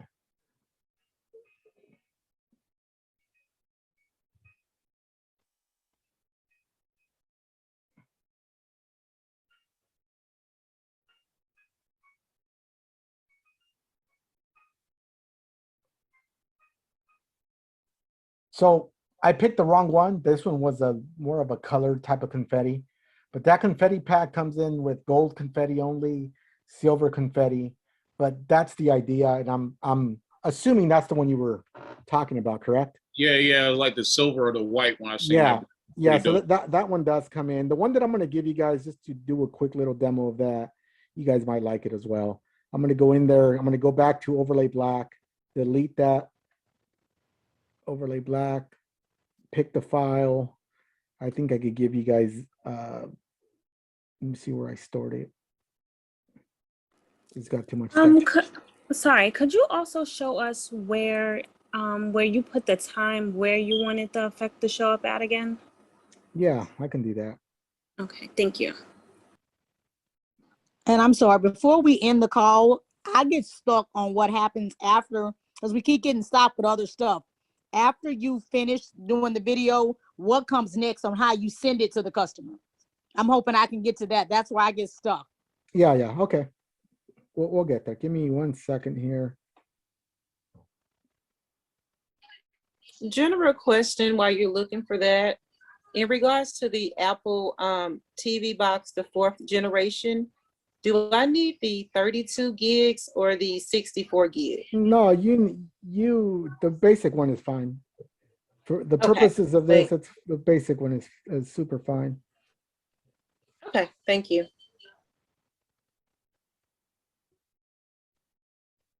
Oh, here it is, video.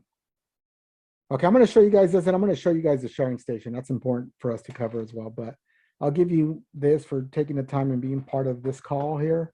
I'm going to do one more quick sample. Here we go.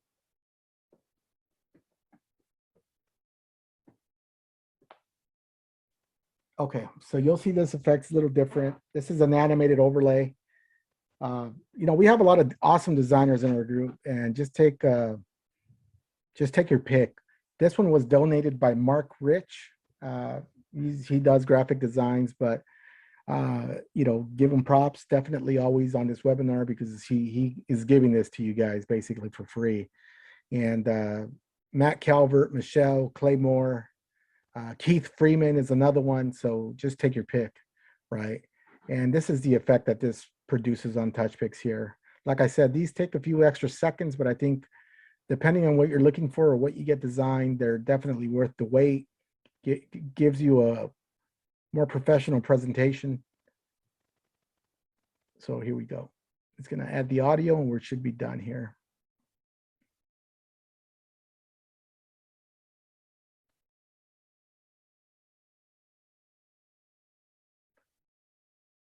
So this is the effect here. Here we go.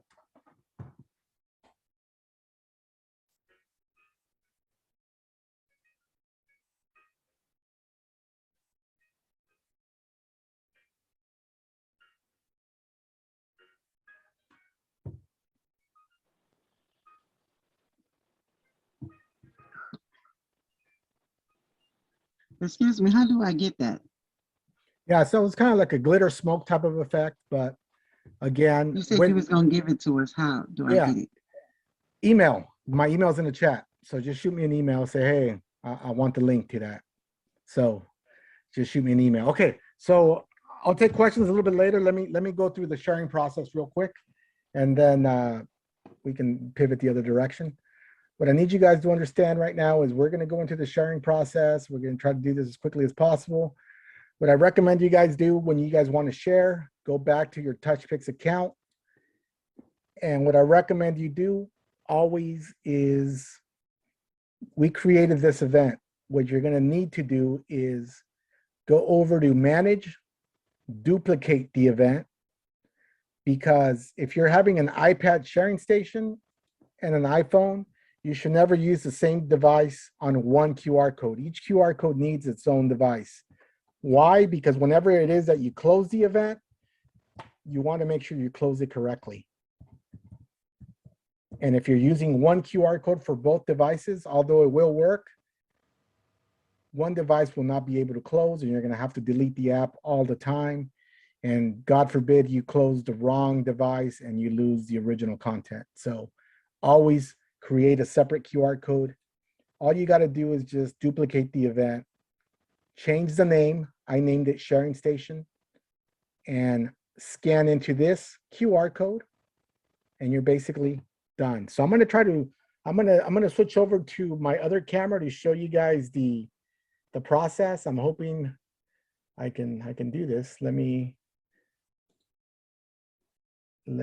quit sharing real quick, and then I'm going to jump in with my other camera real quick. Stop share, and I'm going to start share. Okay, give me one quick second here.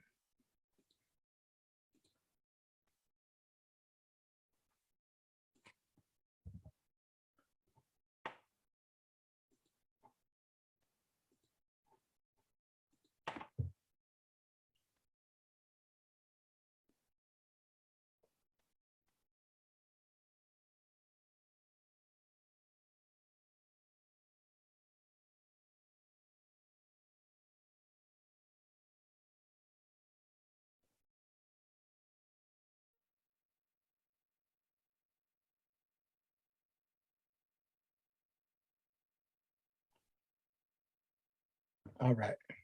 Whoa. Doesn't like the wide angle look. Let me see. All right, let's try to see if we can get this going, okay? Give me 1 second. I'm hoping that you guys can hear me fine. Actually, give me a second. Let me grab my iPad better. It's better if I bring it to me before I go grab it. Give me 1 second here.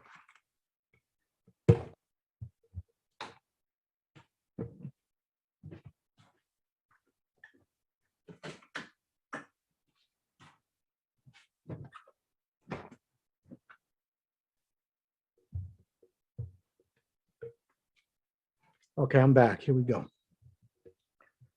So what you need to do is, when you're going to make it a sharing station, right? I'm going to toggle over back to my iPad here. See if I can adjust the camera better. I'm going to go over to Touchpix.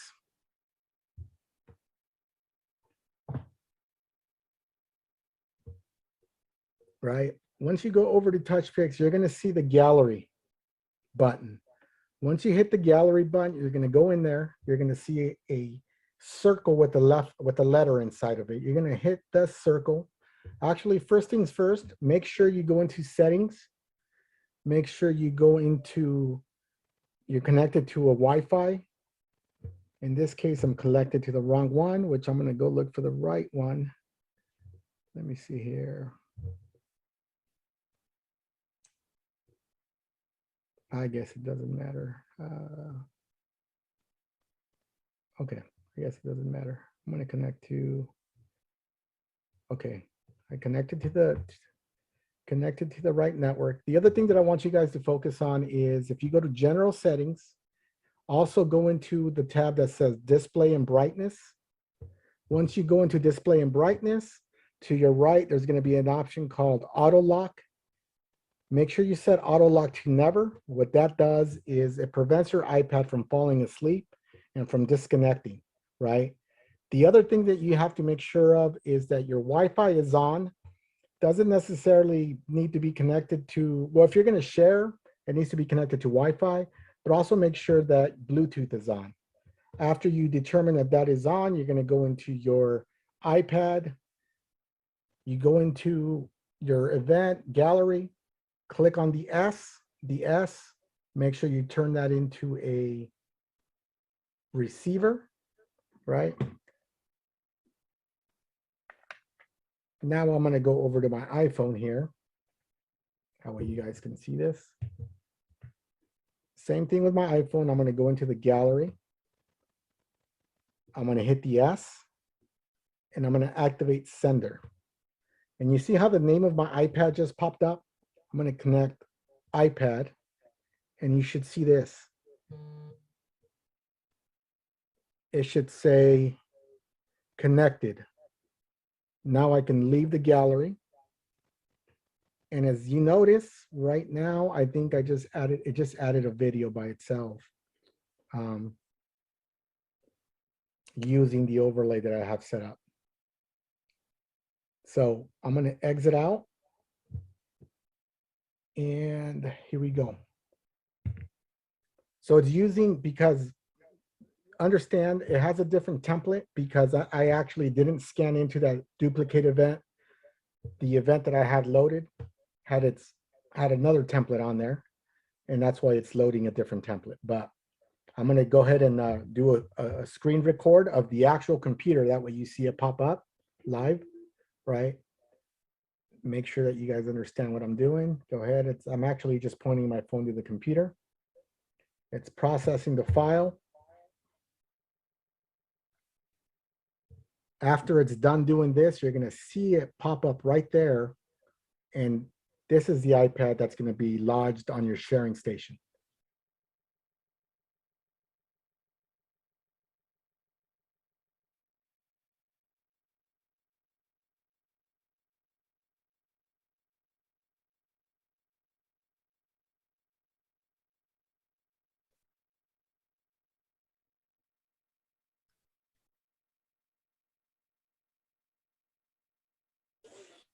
Can I ask a question?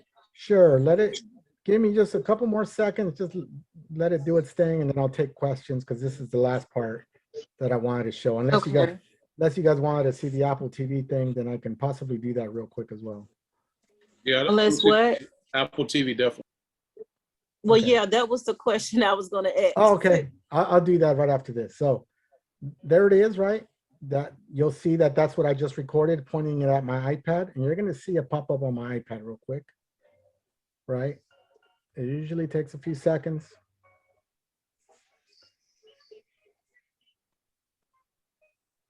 Do you have to do receiver first and then sender, or does it matter? Exactly. So that's very important. You always have to start off with the receiver first. Always. Establish the receiver connection first. And then after that is done, you make sure you continue on with the sender. So I'm just waiting for the file to pop over. And it just popped over now. You guys saw it shift. And there it is. Oh, sorry, that's not it. Give me a second. Got a bunch of different files here that are connecting over.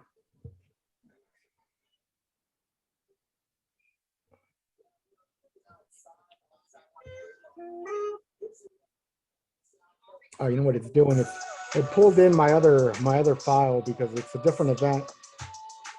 But anyhow, this actually just shows you how it works. It is pulling files. It's just not pulling in this file because I didn't duplicate the exact event. I was just trying to take a shortcut to show you guys.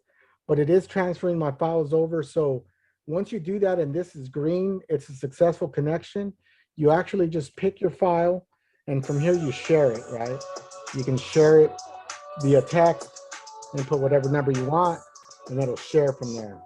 I had this set up last week for ScanPix. I'm not going to get into that this week, but that's how you make a successful connection. You notice that I have my logo up there, how I indicated.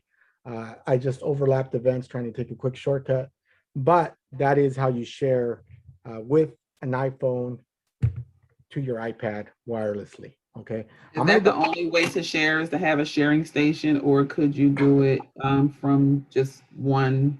Yeah, you can always do it from your own device that's capturing the video. You always have the option here to go into gallery, picking the thumbnail, and either sharing via QR code if you want, AirDrop, or text message, right? So you always have all these options to share from one device. You don't need a separate iPad. If you want to run it off one device, you can. Okay, so I'm going to show you guys real quick how to do a screen mirror, right? So this is the iPhone that I have that set up the event, right? What I'm going to do here is I'm going to swipe from the top corner to the middle of the screen, and I'm going to select screen mirror. I see my 360 Apple TV just as an option. I'm going to go ahead, select it. That's this TV here. It's giving me an AirPlay code because it's not connected to the same Wi-Fi. This is what I mean when you don't need a Wi-Fi. So I'm gonna put the AirPlay code, which is 2312, and there it is. This is the Touchpix. This is the way it syncs. My phone's still in mirror mode, so I'm gonna exit out. Now I'm in Touchpix. As soon as I hit record, look what happens to the TV. Give me a sec. Let me see if I could zoom out just a tad bit. As soon as I hit record, check this out. So now I have live view. You see that animation on the TV? Look what my phone says. Look at the TV. Wow, that's neat. Now the TV is prompting me, and then I'm going to spin it, my phone. So I'm spinning my phone, I'm spinning my phone, I'm spinning my phone to the back of me now, right? And that's it. So then you have the TV playing as an added bonus, and it's telling you right there on the TV, adding slow-mo, adding everything, right? While your phone is basically just saying, look at the TV, right? And then you're going to see the actual playback. It's really simple. Once you have your Apple TV connected, all you do is hit screen mirror, and it automatically syncs up with the Touchpix app because they work together on this. They synchronize on this portion. So this is an upsell. I love taking TVs out there. Imagine what you can do with the projector. I mean, it's just, you got endless possibilities just to enhance any event. But again, don't be doing this for free. This is at least, in my area, $200 to $300 upgrade, depending on the size of TV I decide to bring out. Right? Wow. So just kind of be mindful of that.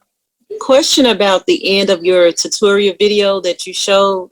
At the end, you had an animation where it kind of floated in with your logo and everything. Did you design that, or is that someone that you recommend that does that? Yeah, that specific design, I went through an animator called by the name of Keith Freeman. You can reach out to him. He's in the group. There's a lot of people, like I said, in the group. So this is how it plays back. This looks pretty damn awesome on a big screen TV, right? This is the video playback. So it doesn't cover the whole screen, just a section. Well, depending on the template that you're using, the square template does not. If you use the wide angle one, it covers more of the screen. Okay. And it just really depends on the template you're choosing. What type of TV do you suggest size-wise to put on there? I typically use a 50-inch. They're super light. I've been grabbing them lately because they've been going on sale like at $200 at Walmart. And I just want to make sure I'm clear for it might be an ignorant question. You can use any TV. I don't use Apple products like that. Yeah, yeah, you can use any TV. So that's where your logo goes up there, right? That's the logo. And see, right now, if you guys were to scan that QR code, you have access to that file. So you guys can go ahead and scan that and see what you get. So you can use any TV and just connect the Apple TV box to the TV. Correct. So you'll have all of these QR codes for people to come back later if they see their file. They could scan it there. This is the file I just took now. It just transferred over to the Apple TV. So you guys can go ahead and scan that from a phone or from an iPad, and you guys will get that specific file. And the software is only compatible to It is, and the reason behind that is Android. Although a lot of Android phones are super great, there's just so many different companies, and the companies use different manufacturers, and it's hard to keep support off something that changes from Samsung to LG to, you know, all these other in-between brands versus Apple. Everything's the same, so it's easier to monitor to make sure that not everything syncs up and nothing crashes or there's nothing wrong with the hardware. So again, I think last time you guys, I was explaining when I was setting this up, I use this ring light here. It's a 10-inch ring light, super bright. It's battery operated.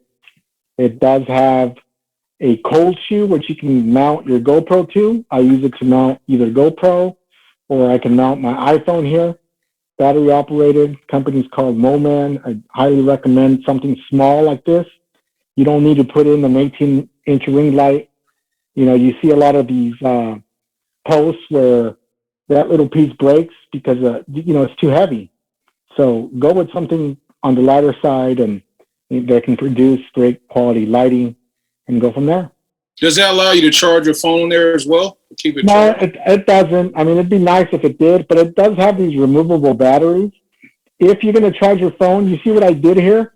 I created a sock out of like this spandex material. And what I do with that is, I'm showing you guys a lot of tricks here that I probably shouldn't share too much. Appreciate it, bro. Appreciate it. I use a small little battery here. I insert it here with the sock, inside the sock, and it holds it tight, nice and firm. All I have to do is run this wire to my phone and you're done. Simple, right? Little sock hides the wire, makes it look clean. You're not wrapping wires around this, but you can tuck everything in there neatly. How much space would you recommend for a setup? Well, obviously you guys are looking at my crammed little man cave here, larger than this, but I would recommend at the very minimal 10 by 10, and that's pushing it. I always recommend, you know, the bigger the better, but I always try to get at least 13 by 13, you know, because you're running into events where you're going to have kids running. You're going to need to, you know, block it off somehow. You don't want kids running into a moving arm, you know, leading into a potential lawsuit later. You're going to want to protect your investment and your assets. Yeah, I actually purchased some stanchions to kind of block the I guess the waves for coming toward the event versus I just leave the front part open, but I kind of did stanchions to kind of block off the sides. Yeah, so I mean that's probably the best thing you can do. Okay. Because you know, you want to protect your investment, and you know, Right. often than not, there's just stuff that's outside your control that you can't. As much as you Now- prepare for it, you can't really prepare to that respect. You know, as far as preventing accidents from happening. Right. It's hard. Do you offer tutorials to use Touchpix for the digital booth? Because I have I do. another software I use for digital booth, but I haven't figured out how to use Touchpix for the digital booth yet. Yeah, I do. I just had one, but I would need to get a group together that has a lot of interest in that. If I can put a group together of 5, it's definitely worth taking the time because it's just hard to do one-on-ones because it does require time. Right. Unless you don't mind me sharing the video later, because I like to do my stuff like video recording. That way I can always recycle and somebody else may have a similar issue and you can definitely use it at a different Well, time. just as a Oh, heads up, I do have I'm a fine machine with too. that. I have a machine too. I'm another person that I have not Okay. used. So you know what? Reach out to me via email. I'll put a little group together. I have time on Sundays. If you guys have time Sunday evenings, Yeah, I do. Sunday's a great that'll day be great. I have time Sundays. It's just during the week is hectic, and then weekends I have my own events that I run. So Sundays would be more ideal. God, that would be great because I have an Astro mirror too that I'm thinking about. I got to see if you guys are compatible with my Astro booth. Okay, for sure. I have a quick question. Sure. Your email is DJ1, not the mail at Touchpix, but the DJ1 at Touchpix, correct? That is correct. That's and correct. Another thing real quick is I literally just got my photo booth today. And I have a question about the software. You mentioned earlier you could use it if you don't have a subscription. Is that because of the 7 days of free trial, or do I need to go ahead and subscribe in order to do an event? Because I have an event coming up Sunday, so I need to. Yeah, so there's a common misconception. Look, if you don't have the software yet, we do give out free trials, but sometimes it takes us a little while to activate those because there's a list. People have been. We're trying to keep up with not only support, we're trying to keep up with implementation, and then we're trying to keep up with the trials. We'll get to it as quickly as possible. We just can't promise that it'll be like now or tomorrow. Plus, our free trials are really designed for you to get acclimated with the software, and I would feel a little crappy if I give you a free trial, you go out to a paid event, and you have a horrible time with it because that's not what it's designed for, right? Okay, What I can do is let's talk offline. We can work something out where I can possibly still give you a free trial if you jump on. I just need to verify that you haven't had a free trial before, and we can work something out. Okay, I'll email you and send you my information. My name's Alicia. Thank you. For sure. I have a question. Sure. Does the phone have to be connected to Wi-Fi, the one that you're using, actually on the TV? 360 photo booth? It does not. Wi-Fi just needs to be on. To make a connection with your sharing station, you just have to have the Wi-Fi function on. But Well, I don't have a sharing station right now, so I would just be using the phone. Yeah. So to send out the videos, I'm asking, does that need to be connected to Wi-Fi? It's a tricky question because look, as you saw during this webinar, I was using my personal phone to mirror. And you guys probably saw I received a couple emails and text messages and stuff of that nature. So that kind of stuff really can interrupt the connection, right? So we recommend that you at least kick it on airplane mode, because I had my phone on airplane mode, but I still had it on Wi-Fi. Just make sure that you set up the rest of your apps to not receive incoming traffic, and you should be fine. But if you're using your personal phone, for instance. Well, no, it wouldn't be like my personal phone. I would have it on airplane mode. You know what I'm saying? So the cellular connection wouldn't be connected. So in order to send things out, it would need to be connected to Wi-Fi in that case, right? Correct. It would. Okay, but if not, you can use your cellular data as well. But like you said, it'll be interference and stuff like that. But I would have airplane mode on. Okay. Yeah, no, it'll work. One more question. If using a personal phone, you said to turn. I have a business phone, but for some reason I get a lot of people calling on it. So do you turn it on airplane mode? I turn it on airplane mode. Yeah, that'll prevent the incoming interruptions. Okay, thank you. I had one more question. Sure. I know at the beginning of the thing you said something about having an Apple account, an Apple ID. Correct. So I already set my account up, but I used a different email. So do I need to change that to the same email as my Apple ID? I would. Yeah, I would, just to keep everything consistent and to make sure that everything's working properly. but it's not like you don't absolutely have to, but you just Well, what you might encounter if it's not set up properly is that whenever you get to the point where you're scanning your QR code, it's going to say that a subscription hasn't been found with that account, right? So if you're purchasing the app through the App Store, it's going to tie it to your Apple ID email. That's why we always recommend when you register for an account, register using that same email. Can I go in the account and just switch it if I have a account already set up? Do you have it set up for how long? For a month? For a week? No, like a couple of days. No, then at that case, it's not even worth the hassle. Just wait for it till it expires and then switch it over then. You know what I mean? So switch it over, create a new account and just switch it over. So just create a new account and just use that one instead of the one I first created. Correct. Okay. I got a question about one thing. The scan pics aspect. Do you have a video for that? I do. If you go into my YouTube page, and on my YouTube page, it's under DJ, the numerical one, instead of spelled out. So it's DJ1 Duke. You will see all of the webinars that have been posted there, either iPhone and GoPro related.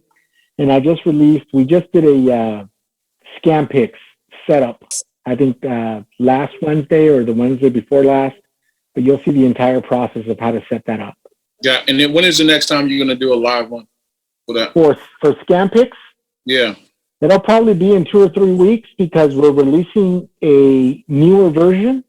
It's actually going to be probably a more tech-friendly version where it doesn't require like some of the servers to be running manually. It'll just run by you opening up the app.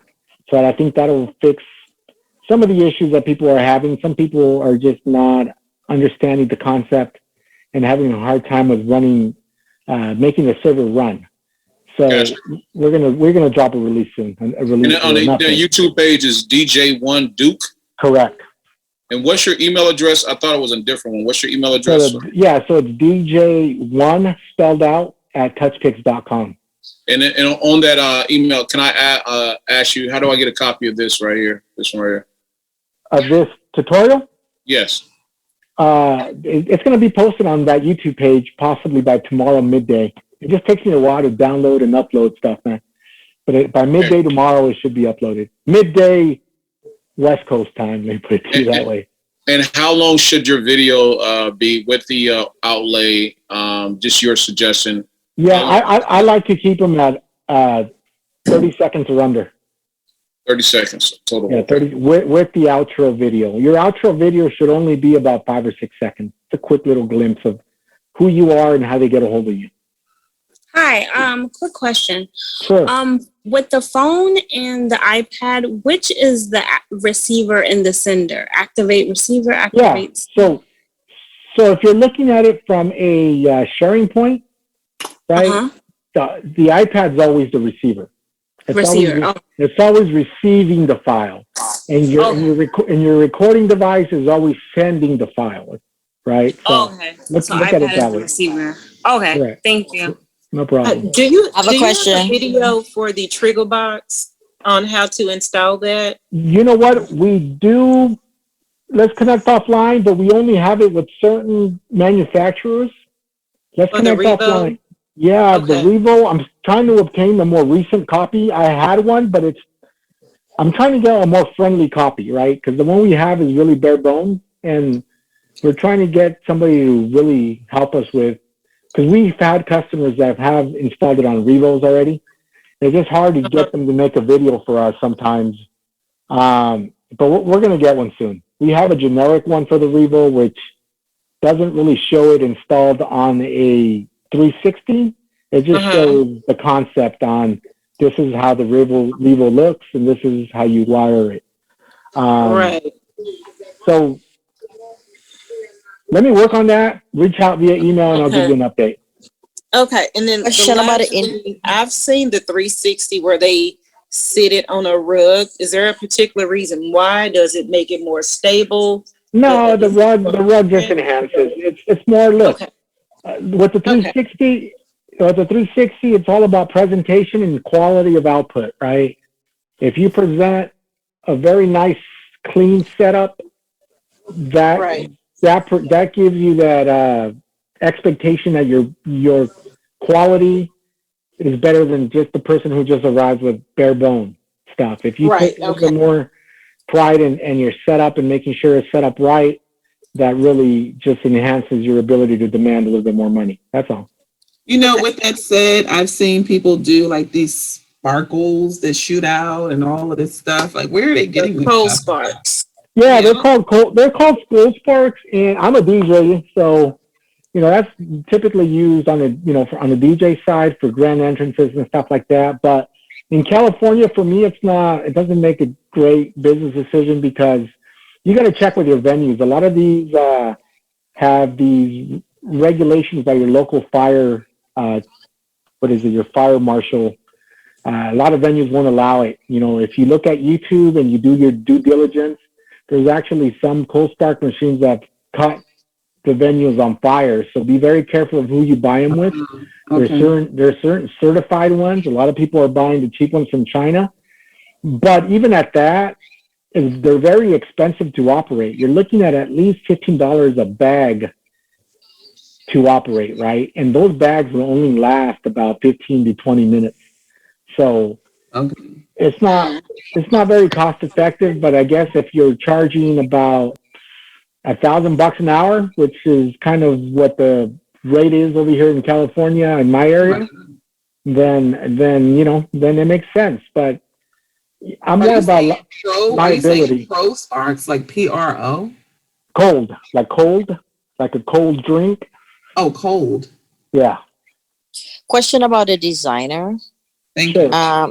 You mentioned that there's a group to contact the independent designers. Which group are you referring to? Yeah, so you can go into Touchpix group and ask for an independent designer. Say, hey, I'm a new Touchpix user. Who can design me a logo and some overlays, animated Where do overlays? I find a group on Touch? Where do I find a group?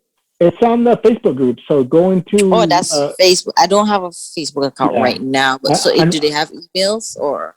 Yeah, that'd be a little difficult for me to obtain because I only use a few. But drop me if you want. Drop me an email and I can see what I can put together for you. But honestly, like my design taste may be a little different than yours. So, so that's why I want people to explore everybody that offers it because you may like something different. So it's a Touchpix designer group on Facebook. No, it's called the Touchpix user group. It's generally Touchpix user. Okay. It generally talks about software, but a lot of designers that are freelancers are in there to do custom work. Okay, thank you. No problem. I have a question about the TV. Can you share to the TV if you're using a GoPro? You can share via slideshow, yes. Okay, I do. You can share, yeah, but not the live view. You see how that live view looks with the Apple phone? Mm-hmm. It's actually super cool, and I wish that the GoPro did that as well, but it just doesn't. It's a GoPro limitation. Thank you. So I have a question. So when you set the time to 5.5 seconds, that's your recommended time, does that set the length of the actual video? Yes. It depends on the other effects that you choose too. So, gotcha. So that 5.5, if I didn't have any effects, that's roughly like 15 seconds, right? It should probably be more and so like in the 17-second mark, but close, correct. Okay, another question I had was, is there a way to hear the actual song that's being played? Say if you're using like an iPhone, I know you can't do this with obviously the GoPro, but if you're using an iPhone or an iPad, can you hear the song as it's rotating or no? No, there's no way of doing that. I mean, but what I've done in the past, when I know that I'm going to get my own room to set up, I've taken a small little Bluetooth speaker that I probably this one right here that I have up there. It's actually a battery powered speaker. I've rolled that in and take a Bluetooth speaker and just play Spotify. Right, I have a little playlist on Spotify. It just gets, sets the mood for things, but yeah, there's no way to do it off your actual phone. All right, cool. Thank you. No problem. I have one quick question. Sure. Okay, so for the subscription, Which one do you prefer or recommend? Well, it just really depends on you. I'm not going to make a financial decision for you, but what I'm going to recommend is if you have the means to afford for the white label, buy the white label. It makes the more sense because you can use it unlimited times. But if you're not booking and you're struggling booking, then absolutely maybe go with either weekly or monthly, whatever makes financial sense for you. Oh, okay. Okay, thank you. Okay. Someone just asked The about white the label. Not like receiving video. it. Oh, yeah, with that going on with not receiving it. What was that? Can you repeat the question? My iPhone not the slow-mo. Do you know what the issue could be with that? I already duplicated it, and it's not Yeah, receiving the slow-mo. if it's not receiving, do a couple of things. Make sure, one, you're on the latest version of the app. Two, make sure that both devices that you're using are on the latest iOS update, right? Sometimes we forget to update the actual iPads more than the phones, right? So if you are in the latest iOS updates, then what I would do as a third, this is all common, is do a restart on both devices and go from there. So the weekly and the monthly, that plan doesn't have the white label anymore? It can. I mean, depending on how you buy it. I know people typically buy it from the App Store. Sometimes we have the capability of sending people some links to buy it from the website. Well, it's not on our website, but it's on the web server. And we offer those options as well. I think the difference is probably a $10 difference, right? So I think it might be maybe $60 for the white label weekly and $150, I think, for the white label monthly. So I just reach out to like support or something? Yeah, or... reach out to support and we'll send you a link where you can get it. And yeah, you can go that route. All right, cool. No and then problem. because the other white label is $1,200 a year, right? That other option is just $1,200 Yeah, but a year. if you're gonna buy the year, if you're really interested in buying the year, man, we're really interested in having you as a customer. Reach out to us, man. We may be able to give you somewhat of a discount on that, man. Yeah, I definitely want that. Okay. All right, cool. Reach out to us for sure. All right. All right. Okay, I'll take a couple more. I know it's a little late. Yeah, I went over my time a little bit, but I'll take a couple more questions and then we'll call it a night. Anybody else have questions? What? The tech support number again? What was the tech support number? Oh, you're putting me on the spot. What was that? Give me a second. I should know it by memory by now. Let me see. 833-646-9955. Yeah, there we go. 833-646-9955. Yeah, I keep doing the video with my phone, but it's not popping up in my sharing station on my iPad.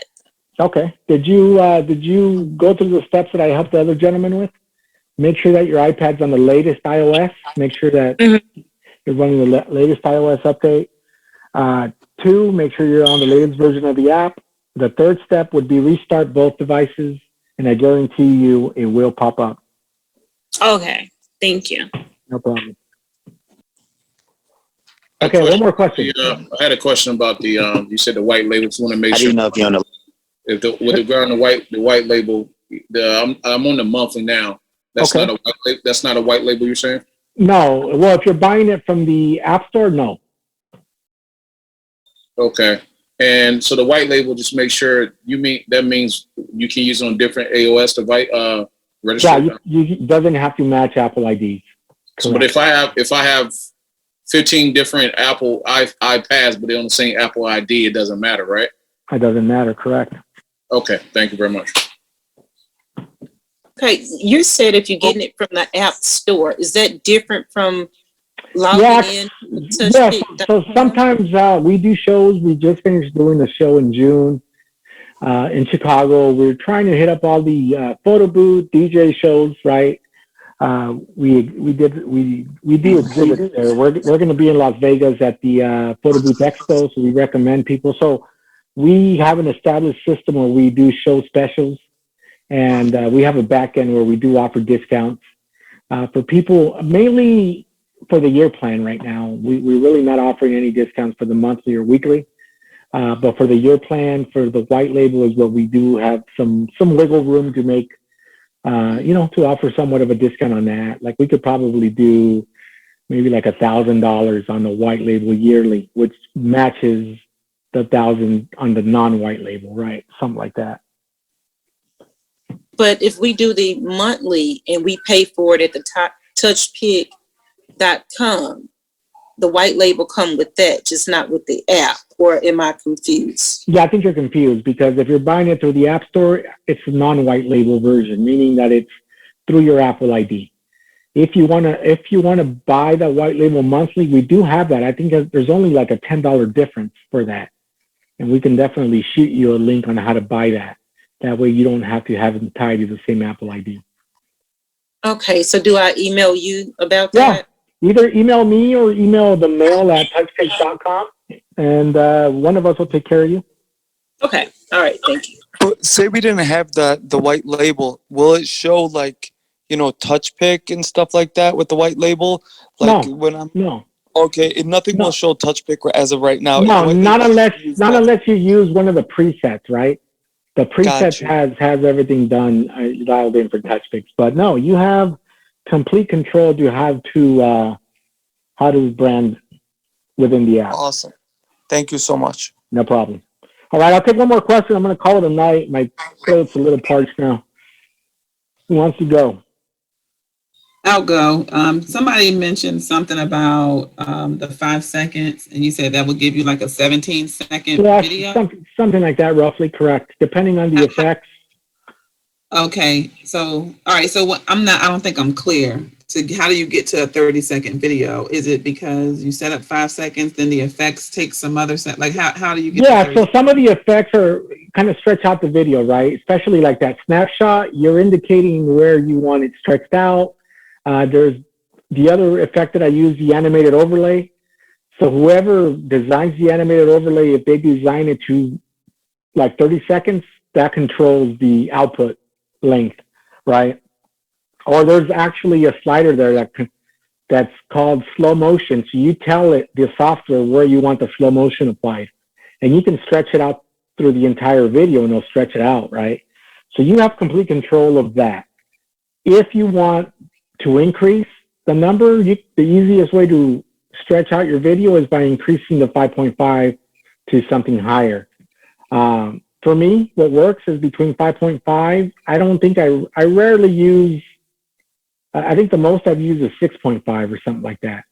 But in between then, you should be able to stretch out a 30-second video. But I'm actually counting the outro, right? The video promotional outro that I merge. That's what I'm counting as well. Oh, you're counting that too. Okay. Yeah. So you kind of have to play around with it to get it. Exactly. But once you find your right settings, you're going to find yourself duplicating that event over and over again and just changing the artwork, changing the music file, and that's it. Okay, so if you don't have any overlays and any animation and you're just doing it, you would just do it in where we created the event, then not in the design on the. Yeah, that's correct. Okay. Thank you. All right. Well, I'm going to thank you guys for joining me. I know I got a little late. I appreciate you guys staying up on the East Coast. I know there's a lot of information that we covered today. I'm hoping this webinar was super helpful for you guys. As always, we're here to help. Remember, our tech support hours are during Wednesday through Saturday. It's usually Central Time between 8 and 5. Give us a call. Always prepare for your events days beforehand. That way, we can make sure that everything is running smoothly. If you guys have any questions, you guys are at an event, you guys hit an emergency, drop us an email, type in emergency, give us a little bit of insight of what the emergency is. Be as descriptive as possible. That way we can respond timely, quickly, and efficiently. Again, thank you guys for joining. DJ One Duke, you guys need to get a hold of me, shoot me a message. Mail at touchpix.com is another one. And Charles at touchpix.com. As always, we appreciate your support, and let's go get that money. Thank you, guys. Thank you. Thank you.